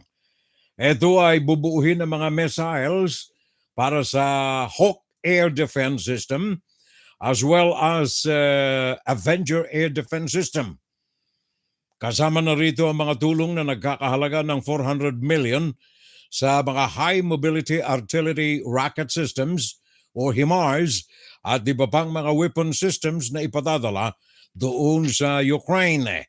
100 high mobility multi-purpose wheeled vehicles, 400 grenade launchers at mga demolition equipment at maraming iba pa. Nagkakahalaga total another $400 million. Ngayon si Joe ay naandyan sa Asia. Naandyan, highly anticipated meeting between the U.S. President Joe Biden and Chinese President Xi Jinping is set on Monday diyan sa Bali, Indonesia. Pakinggan natin itong report ng MediaCorp Corporation, a media conglomerate diyan sa Singapore, CNA. Meron tayong report sa pagbisita, paglahok ni Joe Biden sa ASEAN meeting diyan sa Singapore, and then of course G20, and then ang kanyang meeting kay Xi Jinping. World leaders will be gathering in Bali next week. For the G20 summit, all eyes will be on U.S. President Joe Biden's meeting with Chinese counterpart Xi Jinping. The sideline talks will be the first time both leaders are meeting face-to-face since Mr. Biden took office last year. The meeting will be an opportunity for clarification of the world's most important bilateral relationship amid raised tensions between the two powers. The White House says both leaders will discuss efforts to maintain and deepen lines of communication. They're also expected to touch on a range of regional and global issues, including renewed disputes over Taiwan, which Beijing claims as its territory. The president believes it is critical to build a floor for the relationship and ensure that there are rules of the road that bound our competition. But building a floor is not just about that. It's also ensuring that we also are working together on areas where our interests align. Ties between Beijing and Washington have been increasingly strained since U.S. House Speaker Nancy Pelosi's visit to Taiwan in August. The U.S. says it will brief the island on the results of Monday's meeting. I'm confident that they will feel very secure and comfortable in the United States' position when it comes to our support for peace and stability across the Taiwan Strait and our commitment to the Taiwan Relations Act, which does commit the United States to ensuring we're providing the articles for Taiwan's defense. Other issues such as Russia's war with Ukraine, North Korea's recent missile tests, and fair trade will also be discussed. Washington has stressed that the meeting won't solve all their differences or problems. China, on the other hand, has insisted there are red lines the U.S. should not cross, adding that any partnership should be mutually beneficial. Thank you very much. So yun ang report galing sa CNA. Yan ang official network dyan sa Singapore. Kaugnay nitong meeting ng mga leaders ng 20 mga bansa na tinaguri ang G20. Thank you, pare Koy. Jason Norho ang ating kumpare riyan. Thank you very much, pare Koy. Diyan sa California, regards na lamang kay Malay. And then De Vera Mundala Leo De Lope, I'm watching Furel. Oh, and good morning, sabi niya. Good morning na lamang, pare Koy. Maraming salamat. By the way, nabanggit natin si Jinping kanina. Nabanggit din sa balita itong meeting between Joe Biden at saka Xi Jinping. Sabi ni Xi Jinping, I am warning you. There will be a war. May gera. In fact, sa pagbisita ni Xi Jinping sa kanyang mga sundalo, ay ang kanyang habilin sa kanyang mga sundalo, be prepared as if there is a war. Kaya yung mga bansang nagmamasid dito sa bawat hakbang ni Xi Jinping, kasama na ang Australia, ay minamanmanang maigi ang bawat kilos, bawat hakbang at saka bawat salita nito. Ang Prime Minister ng Australia, Anthony Albanese, ay nagsabi na isang magandang hakbangin dito ay ang makipag-ugnayan, meeting, personal, man-to-man. Especially na may pagkakataon sa G20 meeting next week sa Bali, Indonesia. Sabi ng mga pinuno ng Australia, it is good to take this opportunity to sit down with Xi Jinping upang alamin kung ano talaga ang mga balakin nito at kung may mga hindi pagkakaunawaan ay mabigyan ng solusyon sa harapan ng lamesa. Pakinggan natin ito. Well, Chinese President Xi Jinping has warned of war ahead of next week's G20 summit in Bali. He's ordered China's military to make preparations, citing an unstable and uncertain security situation. The President made the comments while inspecting the Joint Operations Command Center of the Central Military Commission in Beijing. Anthony Albanese says he'd welcome a meeting with the Chinese leader at the summit. I've made it very clear that dialogue is a good thing. And so if a meeting is arranged with Xi, then that would be a positive thing. We'll make an announcement if and when meetings with various leaders are locked in. The opposition leader Susan Lee has warned Australia's national security must be a priority. None of this can come at the expense of our national interest, our sovereign interest. So I agree with the Prime Minister. Dialogue, constructive conversation is always good. But remember, there can be no caveats on this. Now, Joe Biden will next Tuesday fly to Indonesia for the G20 meeting there. And he is expected to meet China's dictator Xi Jinping to try to talk down tensions between the two rival superpowers. But for some reason, neither side is yet confirming a meeting, so something's going on. Thank you very much. Yan ang ating mga connections dyan sa Australia, Sky News. Minamanmanan nila sa bakatayon sa mga nagmamasid. Ang Australia ang isa sa mga katunggali ng China na pinag-iinitan ni Xi Jinping. Kaya ang bawat galaw ni Xi Jinping ay masusing tinutugay-gayan, masusing binabantayan ng pamahalaan ng Australia. Two heads are better than one, di ba? Ano ito? Trump's platform plus Twitter is better. Sabi ni pare nating Jundi T. Valencia. And then we have another brand new name, Mildred Berrueda. Thank you sa ating bagong kaagapay sa FSL, Mildred Berrueda. I'm sorry. Berrueda. There you are. Mildred. Thank you very much, Mel. Thank you for the company. Sana ugaliin na lagi tayong kaagapay dito. Every Saturday, nandirito tayo. Philippine time is 10 o'clock in the evening, Saturday. And then American time is in the morning. Ngayon na Eastern Standard Time, nandirito tayo Sabado ng umaga, alas 9 dito sa Amerika. And then Central Time, alas 8, Mountain Time, alas 9, alas 7, and then California or Pacific Time, alas 6 ng umaga. Simula ngayong araw na ito ng Sabado. Well, of course, all the rest sa ibang mga bansa, like for example, New Zealand, ay alas 3 pa rin ng hapon tayo napapakinggan. Diyan sa Spain, alas 3 ng hapon din. Sa Dubai, alas 6 ng gabi. Sa Honolulu, Hawaii, alas 4 ng hapon. Sa London, alas 2 ng hapon. Sa Moscow, alas 5. Sa Germany, alas 3. Sa Paris, alas 3. Sa Riyadh, alas 5. Sa Sydney, alas 1 ng madaling araw. Sa Tokyo, Japan, alas 11 ng gabi. Yan ay kapag araw ng Sabado, mga kababayan. Ang ating Fun is Saturday live. Napapakinggan ninyo tuwing araw ng Sabado lamang. Well, of course, kayong mga nais na mabuo ang ating palatuntunan, anytime naman ito ay nakaposte na dito sa Facebook, sa ating Facebook page, Fiorel Salvo, o dili kaya ay sa YouTube, Fiorel Salvo pa rin. FIOREL-SALVO. Diyan sa YouTube. Dito sa amin sa Amerika, kailan ito? Kahapon, in fact.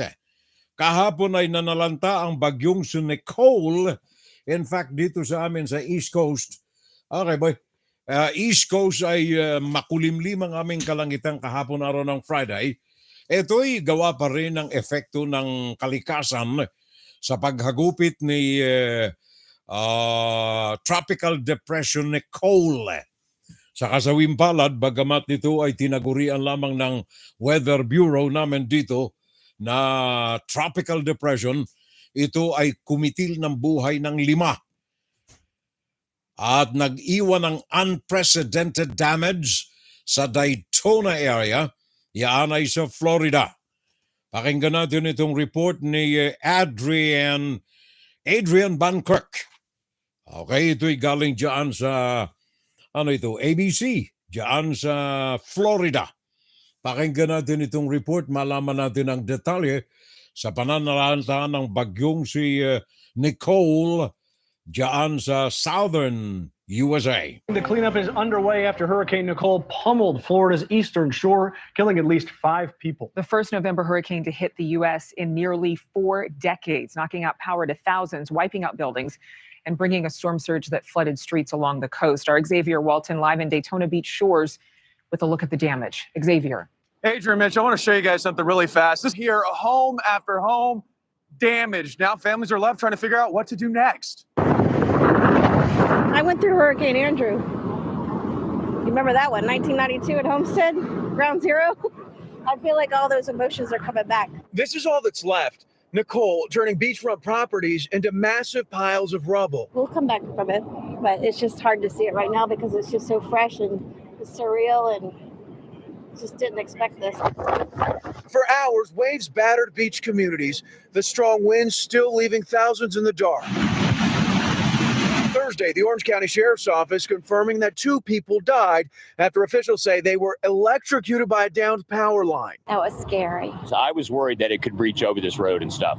So the Sunglow Pier was damaged extensively during Hurricane Ian about 6 weeks ago, and the pier has lost some 6 feet of seawall. Mother Nature can do what Mother Nature can do. I don't know that we can, I'm not amazed, surprised, or anything. I think it's, you just got to be resilient and figure out what to do from here. And back on the beach, Tiffany Davis knows. It's a lot of work in front of us. We'll come back stronger and better. Florida's strong, right? Florida strong. That is something you have heard for the last couple of months. Obviously, Hurricane Ian. But this community, it's resilient, and they're going to keep pushing to get through and rebuild this. I'll send it back to you. Thank you very much, Marico. Thank you so much. Yan ay report on the site diyan sa Florida. Gawa ng bagyong si Nicole na pumatay ng 5 diyan sa Daytona area ng Florida. Mildred de Berueda, thank you. And again, welcome sa ating Fun Saturday Live. My concern is that if Biden will meet Xi Jinping, Biden will not be able to communicate properly as shown by his gaffes and demented acts. Baka mapabuti, mapasama pa. Sabi ni parang Jun Di Valencia, maraming salamat, brother. Sabi niya, standing by sa audio ni Madam. Parang Jess Honorho, thank you pa de. Sabi niya, for your weekly greetings as usual, we enjoy your world news and truthful commentaries. Regards na lamang kay Mading Hilda. Sabi ni parang Jess Sanorho. By the way, bago tayo tuluyang mamaalam eto'y nagkaroon kami ng eleksyon noong Martes. Elections noong Martes. Yung naging resulta nito sa Senado ay nakakasiguro na very slim majority. 48-47 ang mga Republican sa Senado. Sa Kongreso, as of now, ay tie pa rin ang dalawa. Tie. No, hindi tie. I'm sorry. Ang Senado ay 49 pala. Ito ang latest. 49-48. There you are. Yan ang latest sa Senado. Sa Kongreso ay sigurado na. Nabaliktad ko Sa Kongreso ang sigurado na. Sa Kongreso ay 211. Bagaman ito ay unofficial, pero almost sure, 211 at saka 198 sa Democrats. Sa Senado, 49-48. Pakinggan natin itong karagdagang pag-alam natin. May kaugnayan dito sa nakalipas na midterm election dito sa amin sa USA. The Biden administration is appealing a judge's decision to strike down the student loan forgiveness plan. The White House press secretary said the administration strongly disagrees with the ruling. Mamaya na yung say strike. There you are. By thanking every single candidate and their families. Pasasalamat ni Kevin McCarthy. Everyone who voted Republican for the very first time. And I want to thank the millions of supporters across this country. If you believe in freedom, hard work, and the American dream, these results proved that there is a place for you in the Republican Party. We are going to take the House back. In New York. Ito ang tinitingnan nilang magiging next Speaker of the House, Kevin McCarthy. Sean Patrick Maloney, which will be the first time in over 40 years the DCCC chair lost his re-election. Not only that, but on Long Island, Anthony Diaz-Pasito won a seat that Joe Biden carried by 17 points. We are on the verge of historic gains in New York. In Florida, we gained 4 seats alone. We are poised to sweep the entire state of Iowa.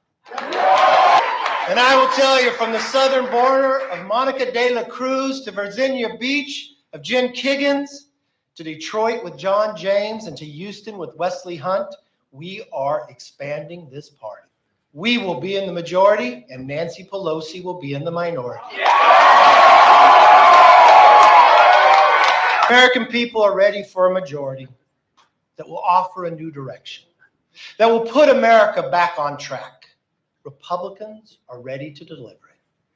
It's a new direction towards an economy that is strong, where you can fill up your tank, feed your family, where your paychecks grow and not shrink.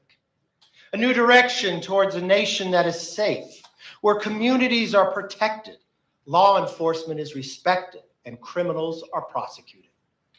A new direction towards a future that's built on freedom, where children come first and are taught to dream big. And a new direction towards a government that is accountable, where government works for you instead of against you. Our work begins now. Let's get America back on track. Thank you, God bless, and good night. Yan ang tinig ni Congressman Kevin McCarthy na tinitingnan na magiging Speaker of the House. Ito ay kasalukuyang Republican leader sa U.S. House of Congress at kinatawan ng California, 23rd District of California. Okay, so Congress overtaken again by the Republicans, 211. Bagaman hindi pa ito official, but this is almost the result. 211 Republican, 198 Democrat. Ngayon sa Senado, maungusang kaya binibilang pa binibilang pa, gusto nila na talagang malinis ang halalan. Binibilang pa 49-48 in favor of the Republican dyan sa Senado. Tingnan natin maigi ano ang mga darating na mga pangyayari, ano ang mga darating na mga kaganapan. Habang tayo naman, sabagat ala na tayong oras, mamamaala muna kami sandali. Mamamaala muna kami sandali. At saka nangangako kami sa pahintulot ng Puong May Kapal na bumalik next week. Next week. Sorry doon sa mga kaibigan ko na pinagdidiinan kung maaari daw araw-araw next week na lang, araw ng Sabadong muli mga kapitbahay. Hanggang sa susunod na linggo, salamat na muli sa inyong lahat na pagantabay, pakikiisa, pakikipagkatuwaan, pakikipagbalitaan sa atin. Ang inipong abang lingkod, Fiorel Salvo po lamang. 58 years na naglilingkod sa mga kadugo nating Pilipino from Bicolandia to Manila and the world. Fun Saturday Live. Maraming salamat. Diyos maray na aga, Diyos maray na udto, Diyos maray na hapon, Diyos maray na banggi. Thank you, good morning, good noon, good afternoon, and good evening. Salamat. Magandang umaga, magandang tanghali, magandang hapon, magandang gabi. Bukas, Sunday, magsimba tayo please. And of course, sa inyong lahat, especially doon sa mga bago nating mga kasama sa FSL community, thank you sa inyong pagtitiwala sa inyong pong abang lingkod. Nakangako tayo, ipagpapatuloy natin ang ating paglilingkod sa mga kababayan habang tayo'y may hininga at habang may mikropono pa. Paalam na muna. From my heart, I will say again, I love you. Lahat po kayo mahal ko. Also to my family, of course, my dear family, thank you. And very especially, ang magdiriwang ng kaarawan sa Nobyembre 19, ang nag-iisa kong pinakang mamahal sa buhay, sa hirap at ginhawa, sa lungkot at saya, sa galit at sa kakasunduan. Awa ng Diyos, di naman kami nag-aaway ng aking manay. Paalam na muna. I love you, Neng.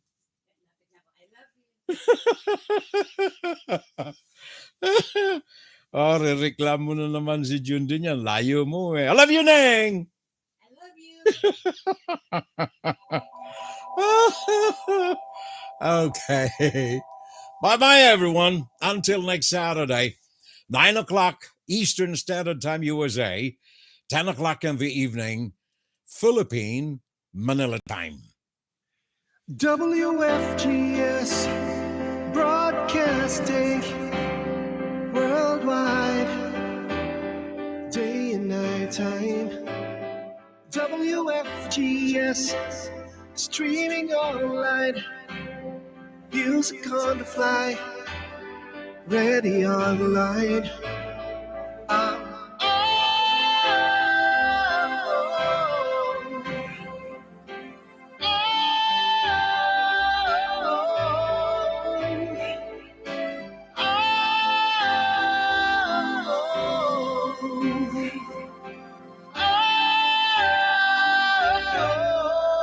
Listen to the top songs of great performers now streaming on W.FGS.